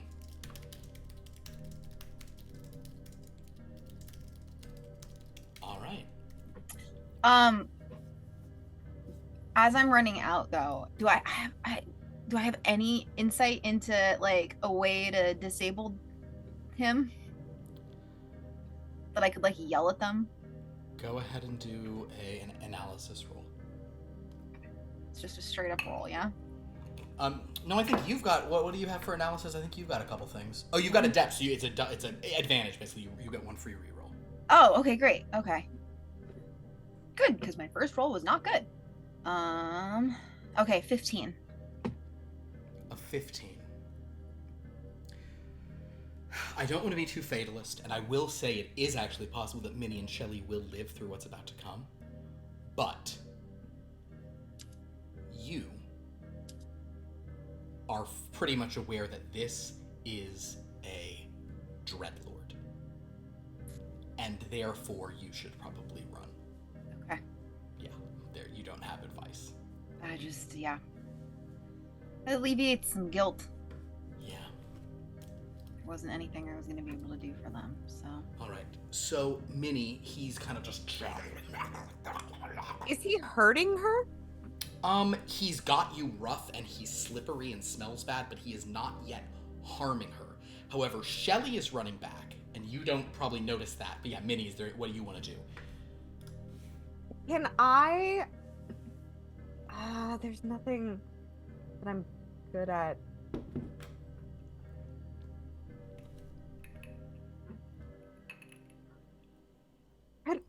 You're good at lots of stuff, that's not true. Is there... Thank you. Is there any indication that he would understand English? Or would she not know at all? Do an intuition roll. Okay. That's a 6. You just have no idea. At this point, you just think it's a monster. A powerful monster, but a monster nonetheless. Would I be able to do a dodge or something to... if you wanted to try to fight your way out, you could do an exertion roll to just break your way out. And that's one you're good at, certainly. Okay. But, I mean, yeah, you can do an exertion. So basically, it's adept. So Yeah, you get your one free reroll. That's a 9, so I'll reroll. Okay. That's another 9. Why do I keep rolling double things? This is another die, by the way. Okay, so yeah, you basically, so you're kind of spending your time struggling as he's kind of pulling you in. Yeah. Shelley, as this is happening, you see Minnie struggling. You also see that, like, from the center of the face, this, like, very, like, thin kind of, like, tendril is beginning to go like this, and is making its way for Minnie's nose. Oh! For her nostril. So what do you want to do? Shelley was going up to just like unload on. Go ahead, Shelley. For this, I think for this it is a weapons combat roll for Miss Shelley.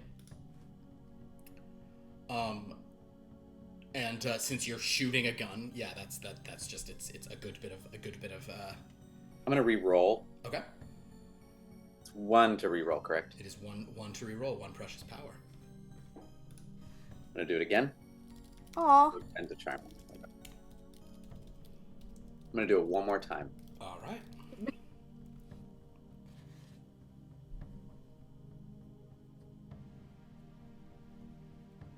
How many is that? How many did I do? Did I just do 4? I think you have to spend 3. 2, 3. Okay, I'm gonna do it one more time. It. That's It's 4. okay. 4 precious power. Oh, no. You know what? I'm gonna do it one more time because I will still have 1 more power after this. Okay. That's the highest roll. It's a 14. 14. Oof. Okay. So you begin to like shoot. You're just like and you're shooting, and some of them are going wide. You also there's a very unpleasant moment where the bullet, like you actually hear the bullet like squeak as it hits the strange body of this basically fish god, and like squeaks like a and just like goes like up into the ceiling. But a couple of them do impact, and Ugeltor sort of like staggers at the thing, and then looking for you, just suddenly swings a hand. Okay, so we'll do this. Shelly, go ahead and give me a dodge roll. Oh. Oh no, that's really high. Nat 20, let's do this. Come on. Do it. Come on. That's a 4. No.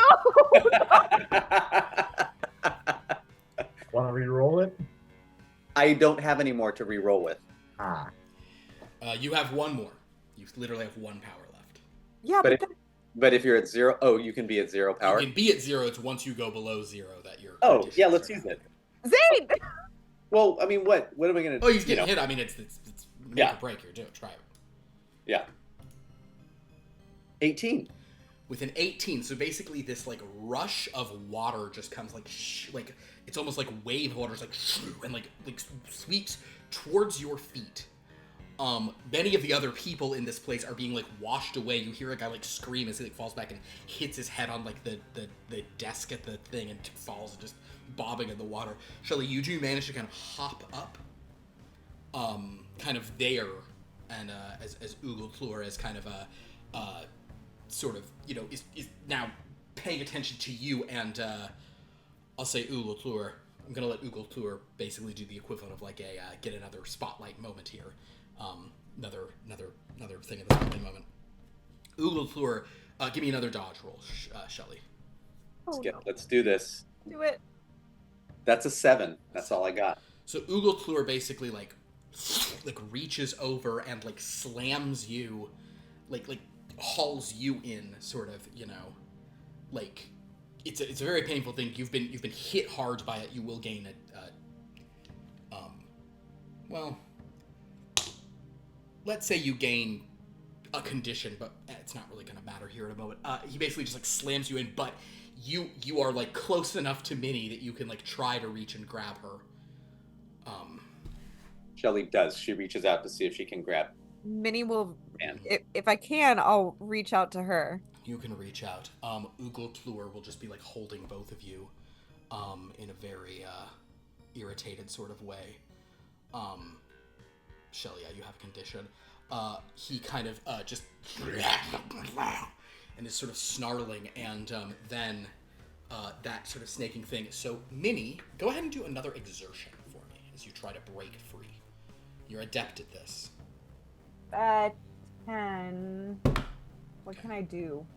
I mean, you could re-roll if you want. Well, you can re-roll if you want to, and you are adept, so you get 1 free re-roll. Okay, I'll do that. Oh no. Nope. 3. Can I spend 1 to reroll? Sure, spend 1 to re-roll again. 8. You know what? What? I still have a gun, right? Yeah, sure.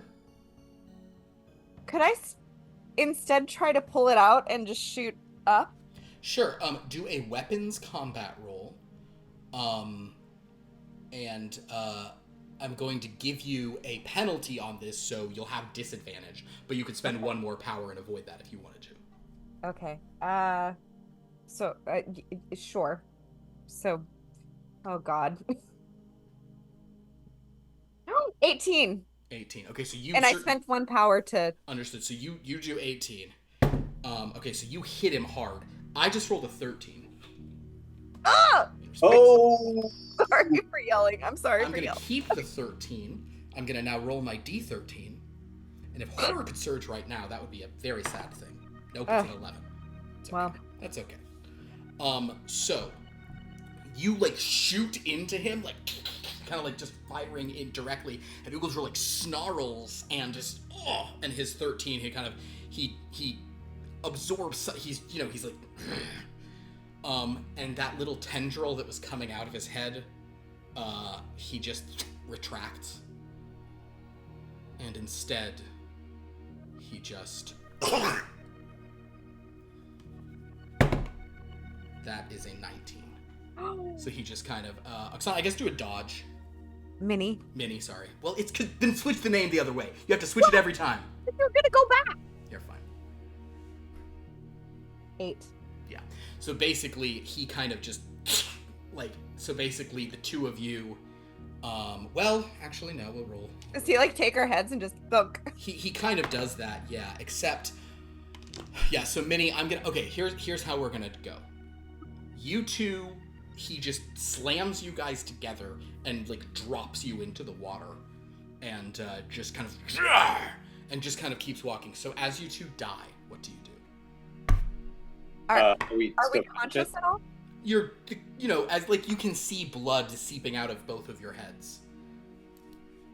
I mean, Shelly has her eyes open under the water and is just reaching for Minnie. Oh, Minnie will reach out as well. Okay. And can they pull toward each other? Sure. You can say something or do something. We're Wait, underwater. they're underwater. You're like bobbing on top of the water. Maybe you're beginning to float. No, I want to be underwater. Perfect, you're underwater. It feels more beautiful. Yeah. So Minnie will grab Shelly's face and kiss her. Wait. Zeke, Liv, do you want to use your special thing for either of these people? You can save one. Okay, go ahead. That would be almost mean. That would be almost me. Go ahead, Minnie. No, save Zane because he doesn't have another character. I get to roll for Dracula. Oh, you will in a moment. Good point. All right, That's so not a die though. what do you guys do? Minnie will just kiss her. And she'll do it back and until just Yeah. like As they do that, and then it's like this beautiful thing, and then kind of like bobbing behind them is like a loose bowling shoe in the waves, and it just kind of, it's a sad vibe. All right, I think Zeke, bowling balls float too, so there's bowling balls too. probably bowling balls might be what actually kills you. Is just a bouncing bowling ball right in there, that's sad news. Meanwhile, Zeke and Johnny, you guys have rushed out. You're on the street. What are you doing? Are you just running as hard as you can to get the hell out of here? You're getting the fuck out of here. Okay. If it's just that, if you're not, like, are you trying to hide? Are you trying to find another place? Or are you just running as fast What's as you nearby? can? You're on the edge of Main Street, so there's a lot of businesses you could just duck into somewhere, or you could alternately try to find, like, there's probably like a little alleyway or corridor you could hide in. Or you could just run as fast as you can. It's basically sneak or movement. I'd recommend you both do the same. I mean, I don't want to just take off down the street. It could come out and see us. Maybe we should sneak into one of these places. Cool. Give me sneak rolls. Okay.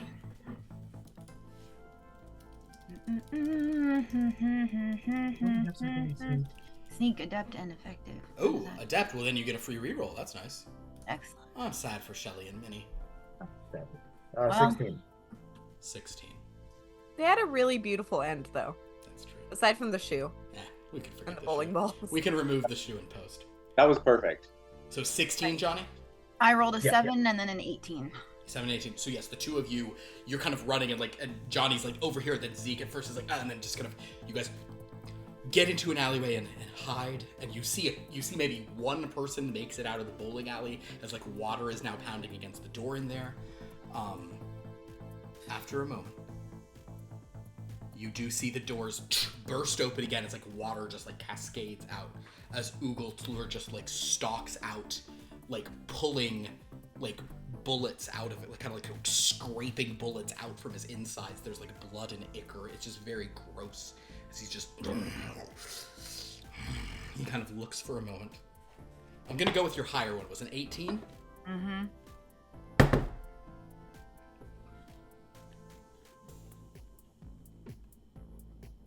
God damn it. As Ugal Tlur glances around his whatever fish olfactory pheromonal senses. You guys are like just hiding there like, oh no, and then suddenly just spins to you. And before you can even like move or do anything, because you're just hiding, trying not to breathe, The Dreadlord of the Grave Marshes is in the alley, glaring at you both.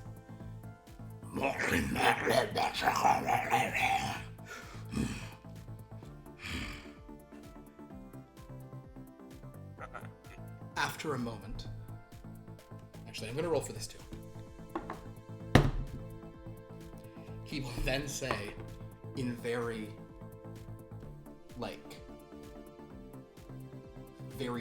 hard to parse English. Say me what going on?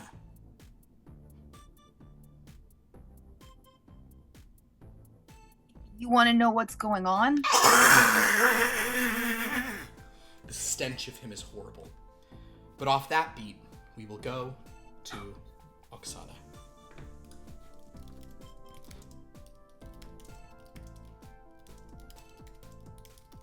I'm scared. I'm sorry. People started shooting, so he got a little bored, whatever. He was just gonna try to take some information from your brain. Probably would have killed you, but at this point, he's gonna use what English he has. Oh, sorry, everybody. All right. So, Oksana.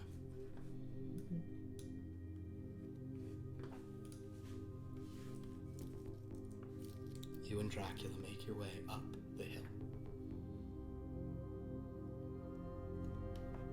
That large stone cross, the base of which is probably 2 feet in diameter, a sort of a pretty solid column on this hill. Standing before you, ringed in moonlight, are 3 small figures. 2 seem to be little girls. They're wearing these sort of shimmering black dresses of a sort of, not of a European design. They peer at you with these long, dark, fathomless eyes. Standing in between them is a little boy of maybe 10 or so. Very white skin, gold hair, eyes of blue porcelain, and he's wearing a tunic the color of blood.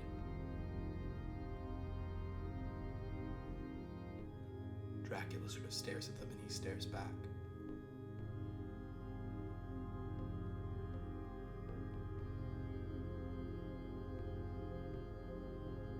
And then he'll say, the little boy kind of goes, "This is where murderers are killed."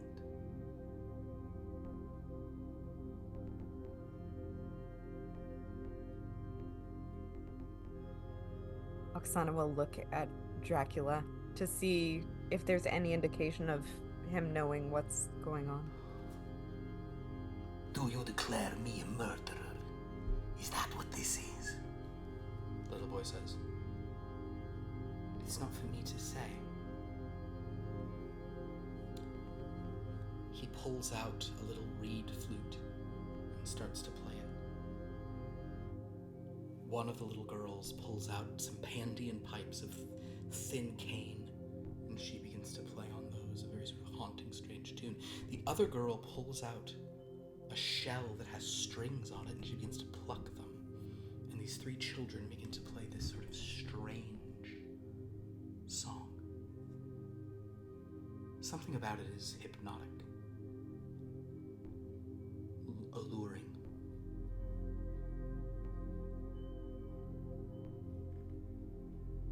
Oksana, you suddenly feel something passing on your feet.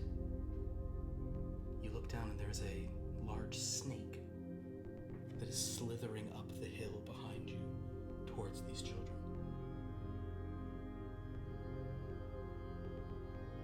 Dracula says, What is the meaning of this? What are you doing? but they just keep playing.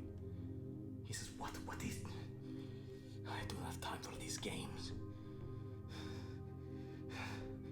I want to rip them apart. Yes, but perhaps we have to play these games to escape here. And I fear they have no blood.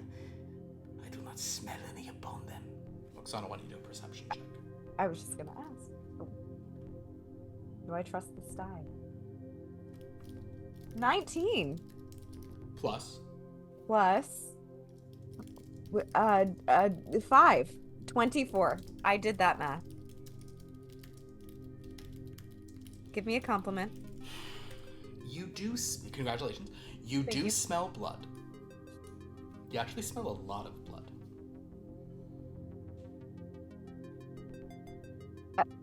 Do I know where it's coming from? Is it coming from the ground? With a 24, it is not the kids. You know that. They are not the source of the blood that you smell, but you feel a hunger, like the hunger is beginning to, like... With a 24, the hunger, you smell blood to such an extent that you almost, it's like you're almost getting the advantage of an insight here too. Hunger is like keeping you here. Like you know that there's blood at the end of this. Okay. Okay. Dracula seems to be feeling it too. You see him kind of just periodically just kind of surging forward as if he's trying to not be hypnotized by this. The snake, however, is utterly hypnotic in their thrall. The snake slithers up the boy, sliding down his arm, beginning to slide across his hand. He keeps playing with one hand. The girls keep playing their instruments, and suddenly the snake grows rigid in the boy's hand. Stiff as a board, and he holds it out. One of the girls, she puts down her pipes and looks at it with this kind of sweet little look, and she begins to speak in a language you don't understand, asking a question.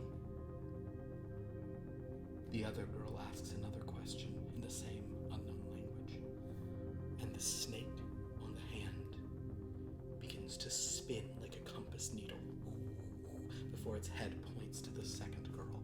The first one just, she looks angry. She asks another question, her voice cloying and sweet and desperate. The other one asks her own question. Again, it goes to the other girl. The first asker is getting very angry. She stares at you and at Dracula.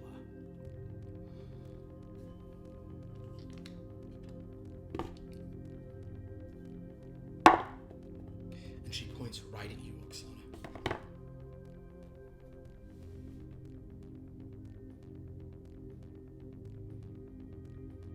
She asks the question again. Give me an insight roll, Oksana, as she does this. 4. You can't tell what's going on, but there's something very unsettling about this little girl. She looks almost desperate, but she's staring at you and pointing and just...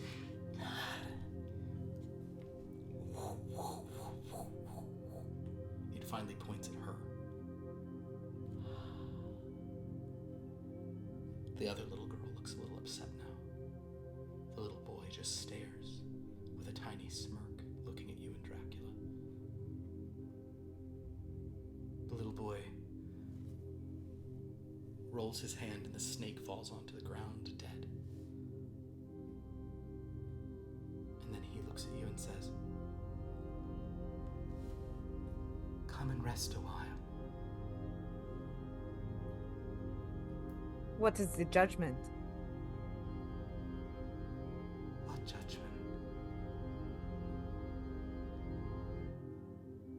You're not a murderer, are you? Would you call a wolf a murderer? A snake a murderer? The little girl who was pointing at you looks down at the snake and back at you and smiles. Dracula says, actually wait, Zane, would you roll a d13 on behalf of No! Yeah, baby. I'm so stressed out right now. 10? Dracula sort of pauses and leans to Oksana and says, "You can do this. Do what? Whatever this is. Perhaps Maisie insults me by giving you the test and not me. But, Oksana, you have love, do you not? Yes. You have true love in your heart. If I do not make it out of this test, promise me, you will find Dahlia and you will tell her that I tried. I will. But you will succeed. Your love will pull you through. But this I still swear to you. I swear as Dracula.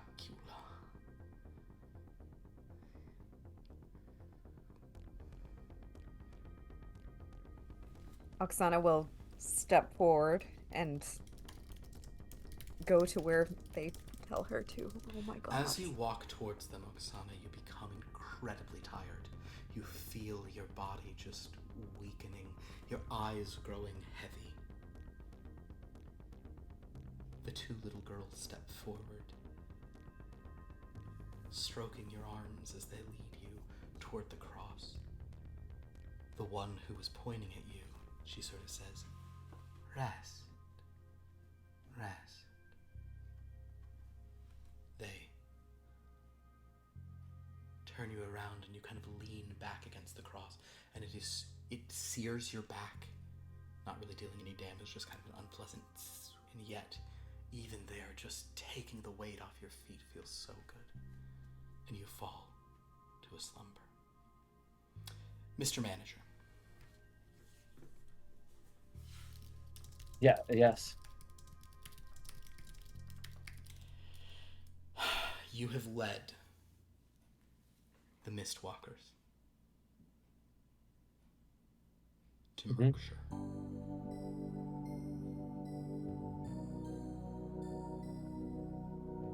You see bitter end ahead,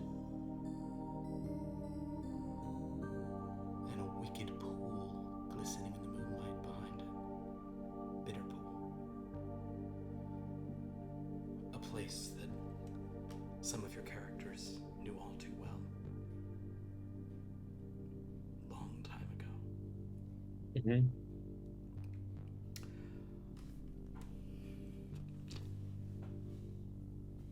Lady Rhiannon puts a hand on your shoulder and says, "Excellent.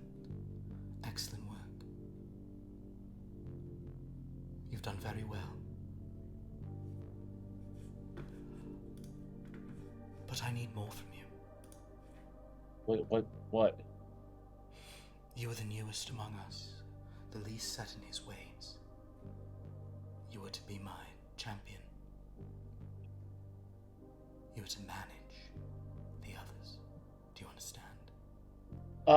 Do I feel like that she's like, do I get the sense that she's like trying to like take advantage of me because I'm like young and new to this and everything? Give me a detect vibe roll there, Vinny. 9. So you did get one raise there, because this is the system where every 4 points is a raise. Right. So Yes. Very good. Yes, with a raise, I guess I'll roll on her behalf as well. You get the sense that she is using all of you. It's not personal. Yeah. You also think that what she just said is true. She views you as unique among them because you're untainted. You don't have all these pre-existing relationships. So there is some part of her that is looking at you as the sort of at the best opportunity. I don't know. So, okay. So what does that mean? What it means is that this Dreadlord has no knowledge of you. This Dreadlord is based on another idea. All the Dreadlords were created by Maisie, inspired by certain things, but she snuck something special in with this one. Something from elsewhere, something from my culture. Something that can penetrate and control the mist. Maisie's magic is strong, but simple, clumsy, and she has a connection to this kind of creature. It is a horse, but a ghost. Do you understand? Yeah, I mean, sure, as much as I can, I guess. What I need you to do is will this horse out of the pool to come and parlay with us. If you can get it out of the water, if you can get it here, up the grounds, with all of us together, if you can draw it to us,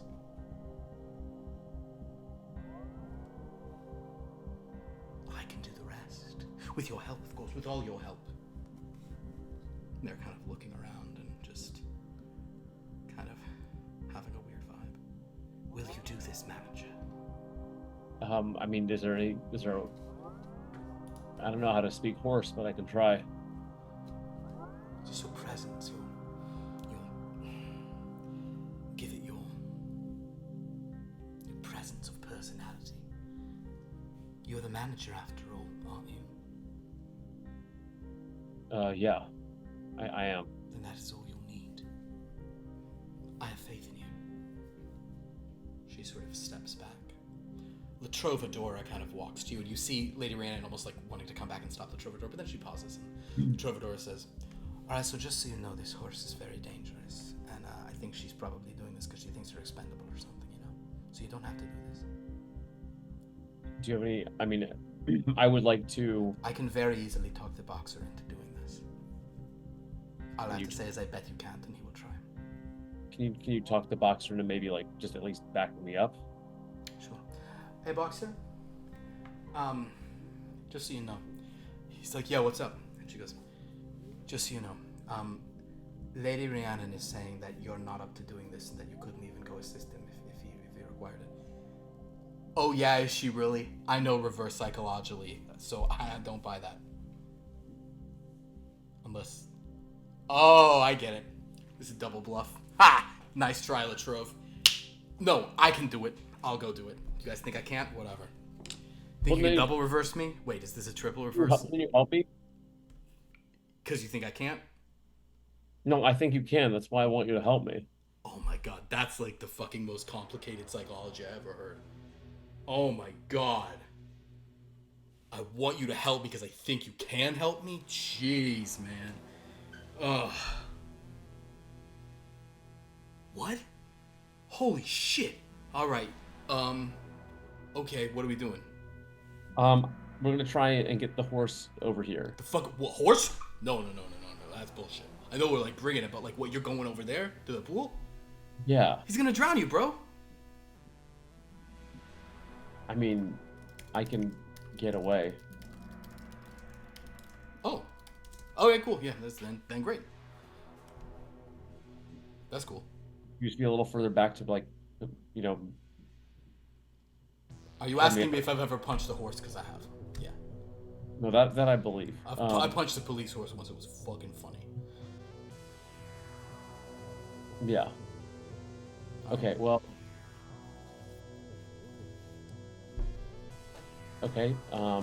So I guess then you're not gonna help me. So No, I'm helping. I said I would.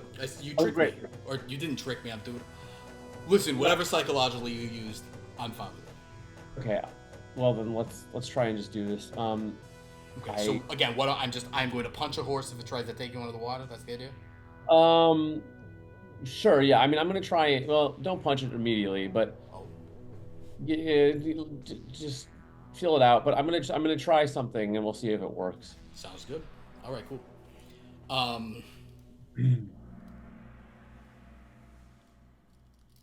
So I'll head over.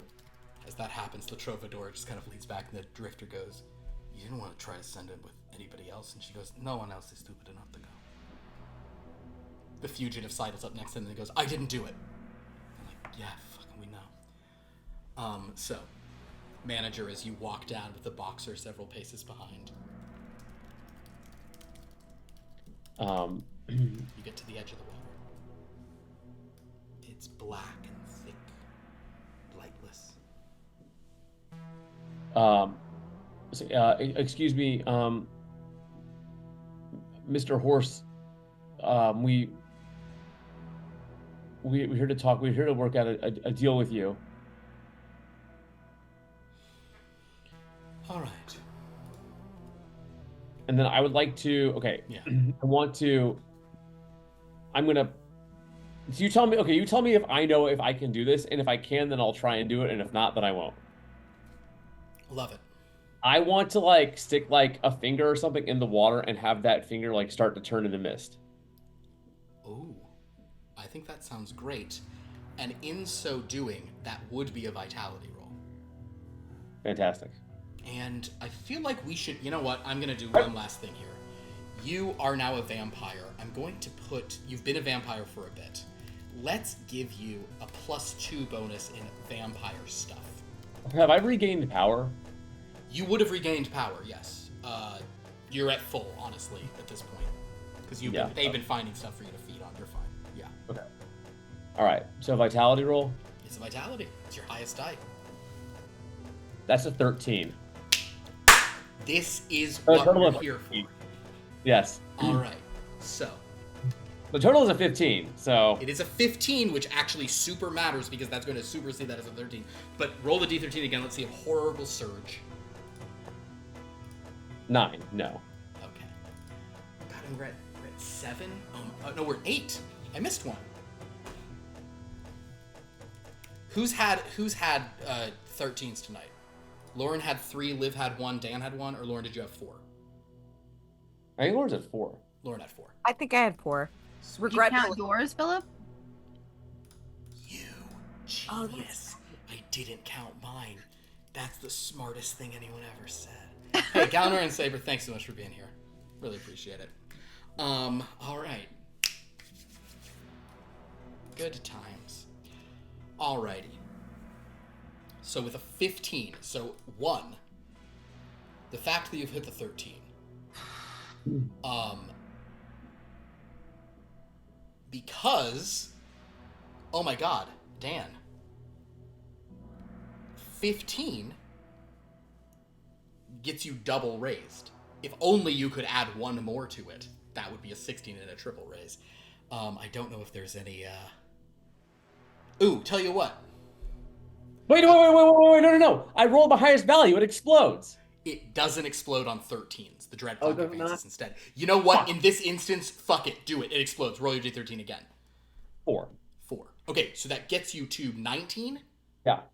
Okay, so you're over 16, so you've triple. Yeah. Great. Okay. Okay. With a 19. With dread seeping in. You put your finger and you begin to turn the finger to mist, and now mist begins to spread through. The boxer's like, what the fuck are you doing? Manager, you also kind of become misty yourself. But the mist that you become is the purple mist, as we've sort of seen when you've done this before. You are putting the purple mist down into the water. A wind whips across you, much of the mist kind of blowing back at you. You are sort of standing there, keeping your body in 2 states. Sort of, are you kind of trying to like put as much mist as possible in, or you're just doing a little bit? Like I'm just trying to tantalize the horse. Understood. Yeah. So you're kind of making the trail of scent of a pyre. Yeah. Okay, basically. So you do this. The boxer's like, what the fuck is going on? Boxer kind of takes a fighting stance. Those watching from further back are kind of looking with interest.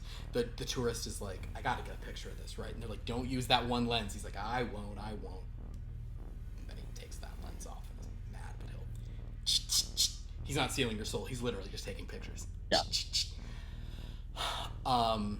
These are gonna look so good in my slideshow. Manager.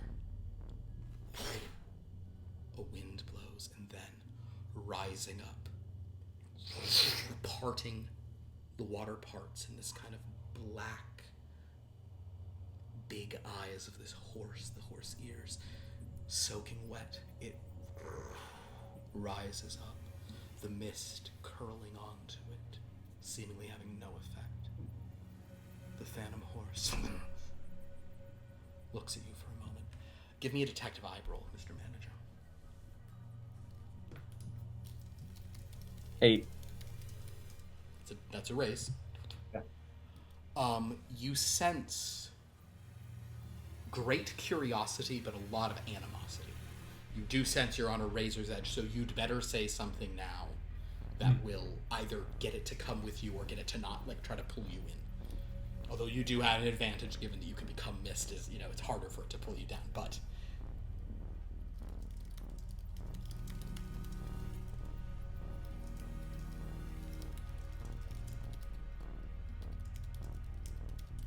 I'm gonna say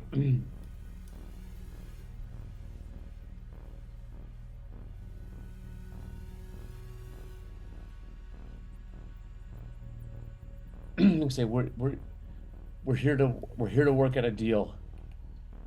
We want to go back home, and we want to help you return to the mist. All right. The lower the roll, the less control the horse will have. The higher the roll, the more it will sort of view this as view the beauty of what you're saying. Good news, bad news situation. 13? 13, baby. I mean, I'll take it. Jesus. We're at 9. I'm now rolling to see if horror surges. You don't want this to be a 13. No, I do not. Everything but this, a 13 is great. It was 13. It was 13 up and then bounced and became a 3. The 13 was staring me in the eyes. Wow. I got 2 tonight. Thanks again, Galner and Saber. What a cool day. You feel a sickness passing over you, just a wicked chill. Though you are yourself dead, there's this like touch of the grave. Behind you, the boxer is shivering as like, I'm not sure I can punch that. And but the horse begins to walk out of the water, across the water, stepping on to the land.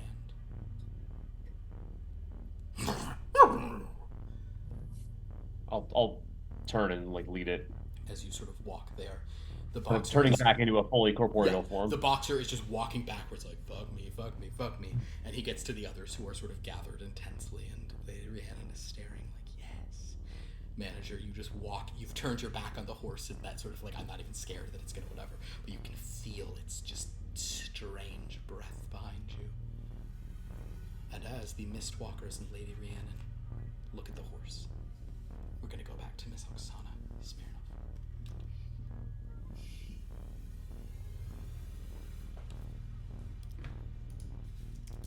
Oksana. You awaken, feeling strange. I want you to give me a wisdom saving throw. Oh boy. God. +5 to those. Not terrible. 14, so 19. 19. Pretty good. Yeah, you kind of, you're sort of like, you're saving, and what this is really about is more just kind of like that sort of, that tiredness. You do have a vague memory of almost like when you're like half asleep and seeing something. You notice Dracula very sort of like tentatively, like baring his fangs and biting the ground. You seem to recall him looking stronger again. You also remember him speaking to those children. You vaguely remember him kind of almost casting a glance at you, but it's a sad one. You wonder if he really was encouraging you or thinks that you'll make it out of this.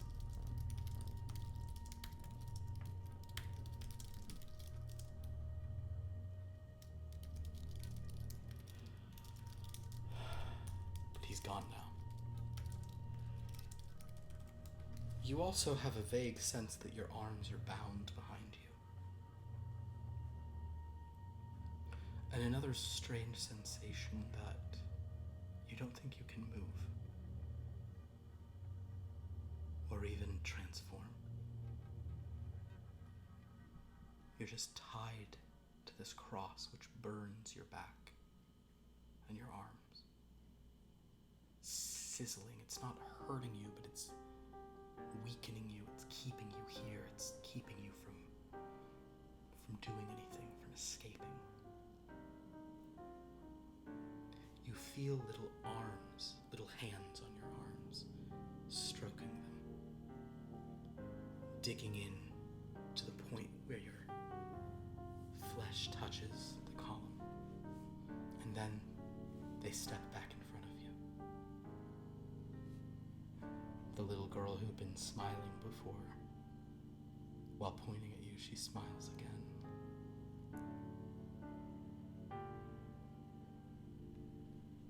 Then she draws a knife.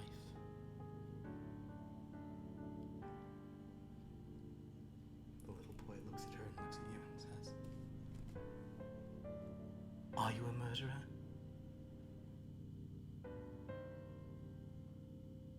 No. Good.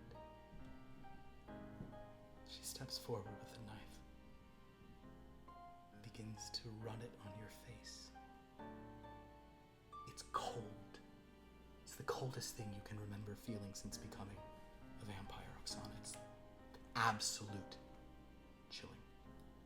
Tracing against your cheeks, your lips, and then she holds it on your eye.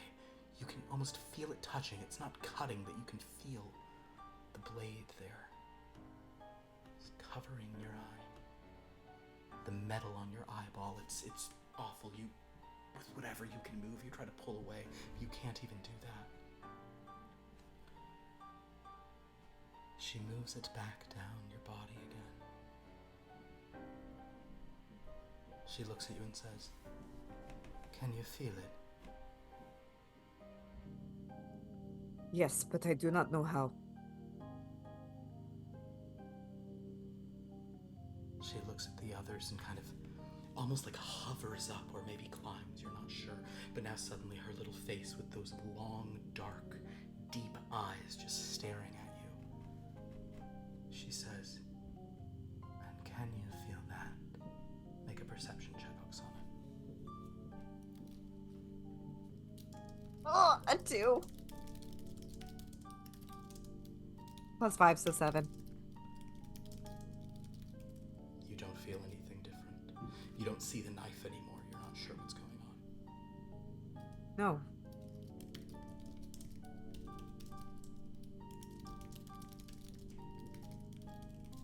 The little girl smiles, leans in and sort of kisses you like right there between the eyes.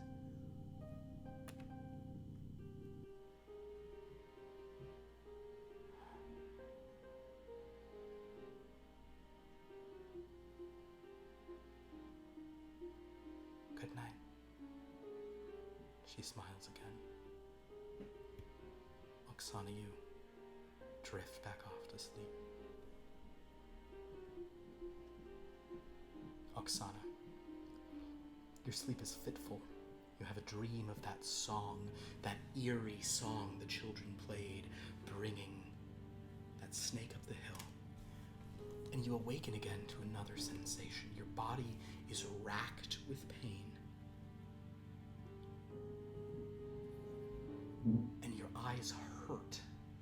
And as you open them, you see that the sun is going to rise very soon. You can see the pre-dawn light, and you are out here on a hill with no cover at all, tethered to a cross. If you stay here, you're going to die.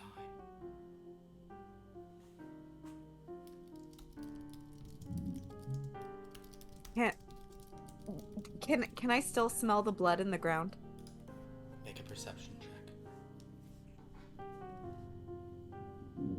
Look at the 1. You can't smell anything. You can't feel anything. Your whole body feels sluggish and strange. Something is wrong. Nevertheless, go ahead and make an athletics check to try to rip yourself free. I really hope you can make this. It's a 3. And I can't spend anything. There's not. It's D&D. There's no rerolls. Other games are so much more kind than D&D, which just has like no. He's like, well, you failed. You're there. You can feel. You can feel the sun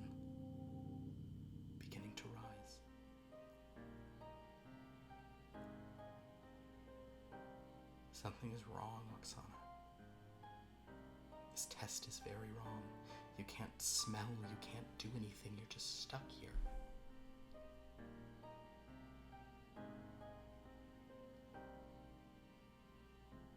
What do you want to do?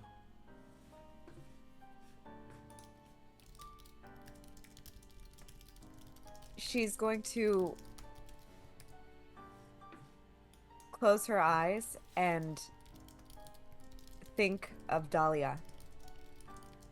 All right. And she's just going to try to fill her mind with every memory that she has of her so that she's not thinking about what's happening now, and trying to let her know that she doesn't have telepathic powers, but like she doesn't know what this is or what's going on, but she's trying with everything that she is for Dahlia to feel, even in spite of what she's heard about her being a robot, she's trying to get her to feel that she needs her and loves her. It really sucks that your charisma is a 7.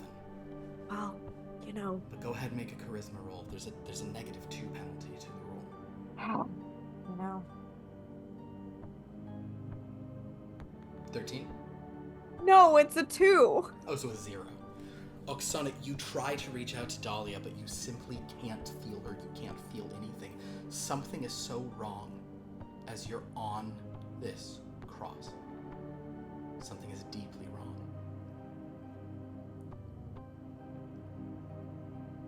And at this point,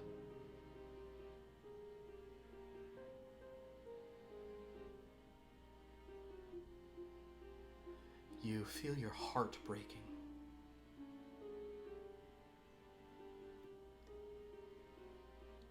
It's a horrible feeling. And then you feel, no, your heart is literally breaking. You manage to look down, and your chest is wriggling. And then, bursting forth is a snake. A large snake just crawling out of your sternum, slithering out, hitting the ground, covered in your blood and viscera, and making its way away. And as you die, or Zeke, are you going to use your special thing? All right. Yes, I'm using the special thing. Oksana is not dying today. Well, she still might, but you're going to give her this chance. I'm giving her a chance. Oksana, it is all on the dice. Oh! Roll a d20. Me? God damn it. Would you rather roll it for her, Liv? Sure, I'll roll it for her. Okay. Hold on. D20.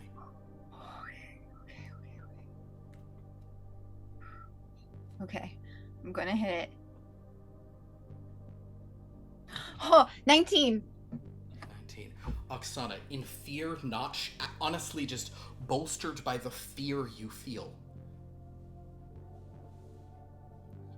What's your athletics modifier? Pretty high. It's +7. +7. Okay, so that, but you tried to find Dahlia, you tried to find love, it didn't do it, your heart broke, then you're like, my heart actually broke. This snake gets out, and you're like, what? And the snake is just slithering down the hill, but with a 26, you do manage to break the bond and fall onto the ground. Okay. Make a bite roll. Okay. Actually, first, roll initiative, Oksana. Man. Go ahead, do the bite's fine, fine. Go 19! ahead. 19. Okay, great. So, roll 2d6, Oksana. Okay. 2 and a 3. Okay. Your fangs penetrate the sod as you're kind of like digging through. You do feel blood under the soil, but not much. Almost like Dracula really drank this whole hill. But you get a little bit. You get 5 hit points. Okay. Huh? But now, Oksana, Oh. the light of the sun shines on you. Give me an athletics check to get the fuck off this hill into some nearby trees. Sorry, I had to do math, and that took a while. Understood. How many hit points do you have right now, by the way? I have 11. Okay, well, because you take 10 points every round you're in the sun, so... Oh, Jesus. 16. What's your athletics? Plus 7. I will say that with a Do that math. 23, the sort of, it's that, you know, kind of like in vampire movies, when they have that, like, grace period of just, like, let me just run and get here before the burn really takes in. Oksana, you sort of throw your body, here's how we'll do it. You throw your body off the hill into some nearby trees. You only take half of this, so you're going to take 2 points of bludgeoning damage, only half because you're a vampire. But you sort of, as you hit the ground, you roll in there. And now,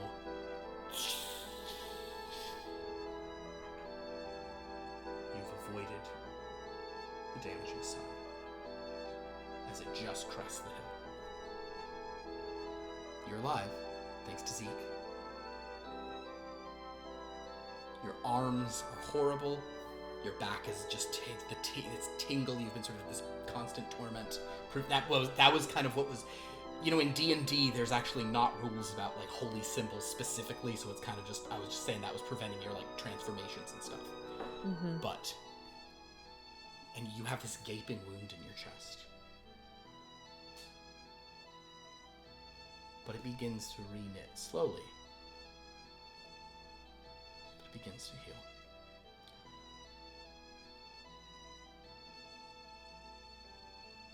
Meanwhile, elsewhere, Dracula surveys the wreckage of Holdfast Hall. He is young and strong once again. Emerging from the shadows nearby are the character brides and the fleecing schemester. Wednesday says, "I'm sorry, sir. They came with overwhelming force, sir." Dracula says, "Do not mind that now. Maisie has shown her hand, and I have defeated it.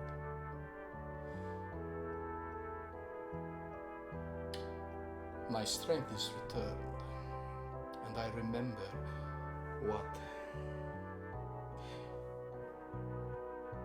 I remember the secrets of Etienne René. And I shall now use them for my own ends once again.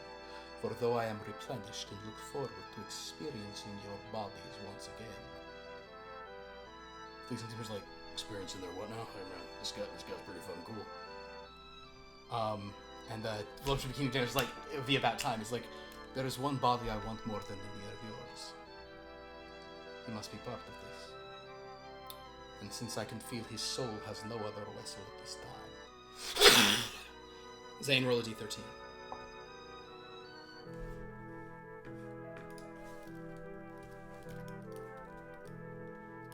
12, baby. 12.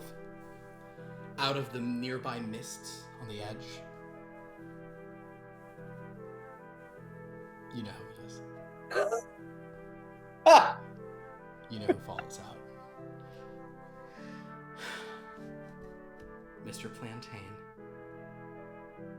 emerges, naked and oily. Oh my god, Drac! Oh my god, what happened? Later, for now, open your mouth and say. Oh yes, Daddy.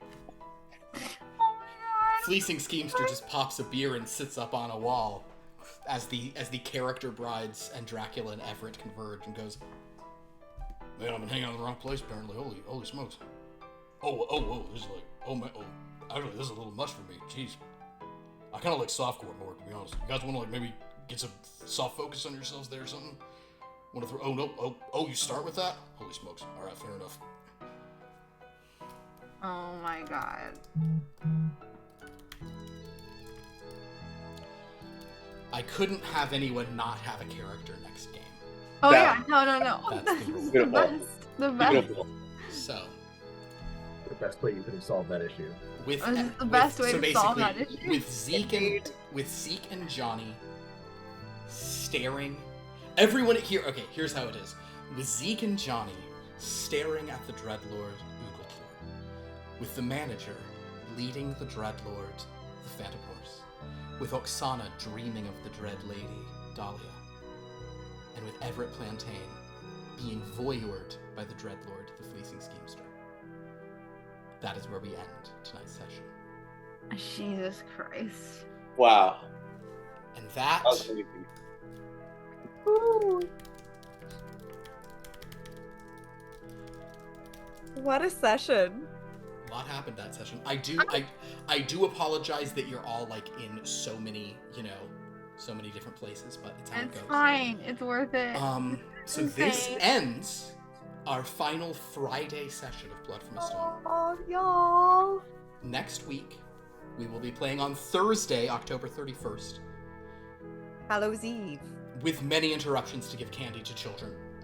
No. Not trick-or-treaters, just kids. And, We're actually gonna leave to go knock on doors to find hey children. kid! And just throw it at them, like, Happy Yeah. Halloween! Treat or trick, baby! So, that is the thing. So yes, this Thursday this week, I understand... Why? I do understand that Thursday is kind of a hard, it's like not our usual night, so I hope it's not too rough on people's schedules to watch. It was Halloween night. The idea that 169 could be Halloween night, I was just like, we have to do that.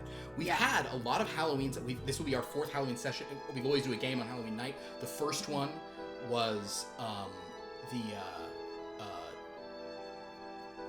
I don't remember. the first one was why can I not remember the house?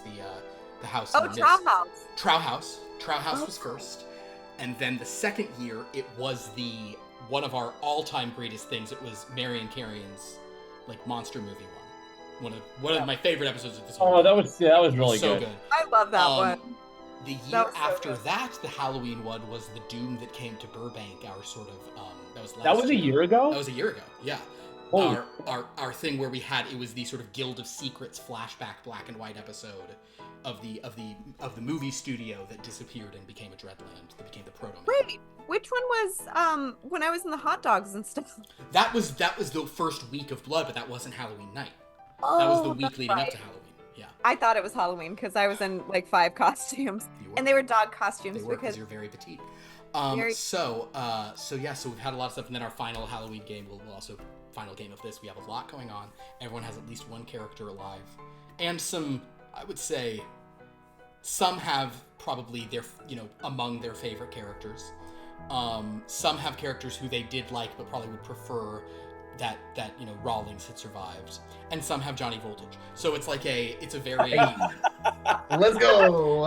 I'm gonna say I love Johnny Voltage. I don't know. I do. yeah. I don't know if he's among Great. Jeremy's faves, but I think he's one of my favorites I've he's had great. in Blood from the Stone. Yeah, he's great. Okay, good.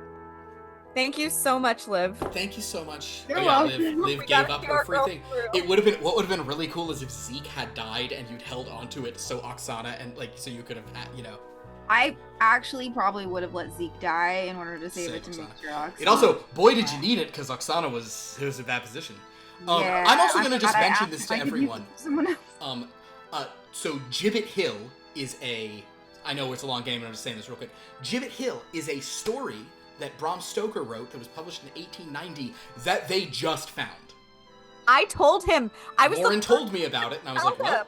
I read it today. I've been looking for it online, and they finally have posted like the archives you can find in there. So I read it, like I literally read it off of I was zooming in on a 1890 newspaper, and basically it was the story that happens. It's a very eerie story. It's these 3 kids that this guy meets at like a road marker where someone was murdered, and they're like, what happened here? And he's like, well, it's like, I'm going to the hill to look at the stuff, and he goes there, and he winds up witnessing them in the trees doing some weird ritual where they make that thing where the snake's on the hand spinning Yeah. back and forth, and then he finds himself, he's like, I was so tired, I leaned against the cross, and then I woke up with my hands behind me and the children running a knife along my eyeballs, and then it's like he wakes up the next morning as like some people showed up and we're like, oh my god, sir, and they let him out, and then a snake bursts out of his chest. The end.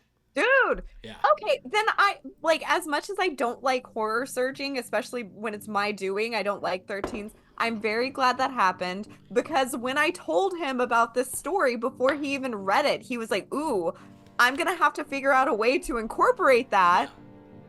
And I'm glad you did. And I'm glad I was able to. I was going to be using it accommodate that for differently you. next week, but this actually worked great.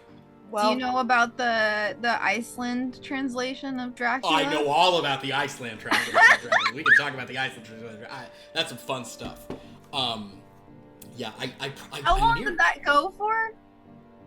How long did they think that was the thing? Yeah. Like a very long time. Decades, right? It's wild, yeah. Basically, whoever translated Dracula into Icelandic did not. Yeah, he wrote his own yeah. version of the story, and people only just discovered that like in the last year. But he did it decades. It was a few years ago, wasn't it? Maybe 2 years ago now, but like he did it. I think they found that was pre-pandemic. I remember Yeah. finding that book then and being like, and I've considered checking it out just because I've read Dracula many times and I'm very curious. But do you read Icelandic, or would you have to read the translation? I'd have to read the back translation. How do we know that it's the real translation? What if it was another? What if they just continued like that for forever, translating it back and forth, never the same? That'd be kind of based, honestly. That's wild. So, in any event, thank you all so much for being here. We have some other games in the channel. On Sunday, join us for Monster the Ravaging. Our first session of that was very fun. Very goofy, gothic punk, Vampire the Masquerade style nonsense. More helicopters in the first 3 minutes than we've ever had in any of our other games. It was just helicopter after helicopter landing in the roof as people in big leather coats walked in slow motion. That's the energy. The game is set in 1994. We're having fun with it. On Monday, the Dreamlands. We are kind of also getting to the end of the Dreamlands here. Sherlock has got some missions. The last one went well. Right now, it looks like Sophia, I'm just going to be honest. I made the TVU one, the Sherlock's Pick one, because one, it made sense, but also I just really wanted to get you back to the TVU one time. It's winning, so probably going back to the TVU to the what I call the Watch and Shop channel. It's a home shopping network episode where you guys are going to be interacting with all that nonsense. So come check that out. On Wednesday, we have more Deck of Long Lost Things. We had an eventful session of that on Wednesday, and we're about to be more eventful because, as Dan pointed out, they started in a room, they left the room, they've gone back into the room, and it's about to be an even worse combat. So check that out on Wednesday; gonna be fun. They're level 2 now, so they can almost survive. And then, yes, the day after that, this coming Thursday, the finale of Blood from a Stone. 13 times 13 is 169. Our final episode. Let's see what happens. What's really fun to me is I don't know who wins between Dracula and Maisie, or I don't know who wins this war. I know Dracula's now getting a real morale boost in the form of Everett Plantain's mouth, but oh, it's getting boosted, all right. It's a boost. So join us for all of that. You can go to our Discord to interact with us, our YouTube to watch old episodes, and the wiki to see how this stuff all intersects, although I know it's a lot of crazy stuff, so it may not be fully up to date at the wiki, but there's good stuff on there.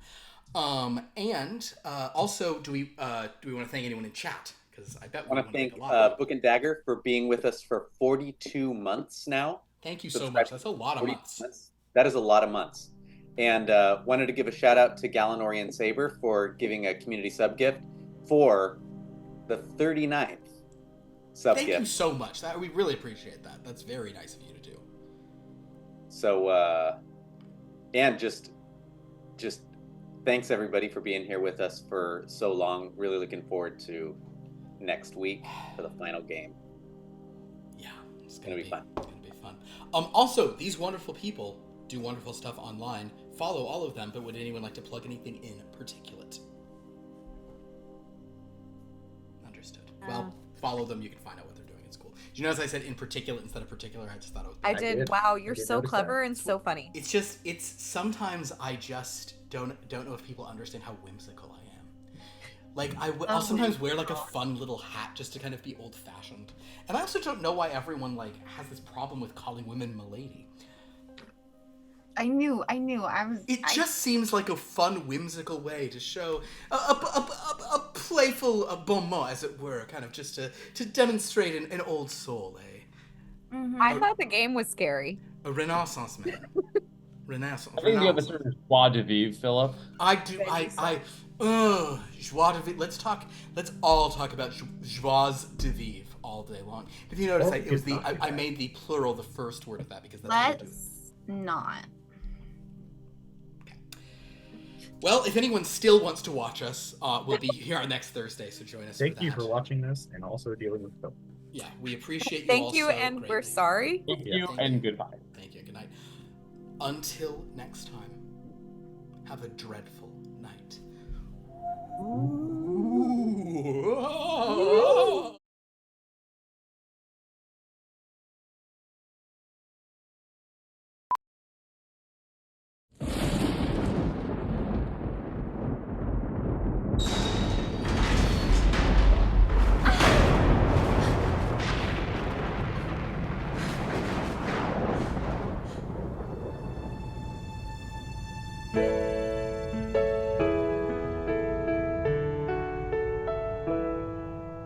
Bags are packed, you're at the door.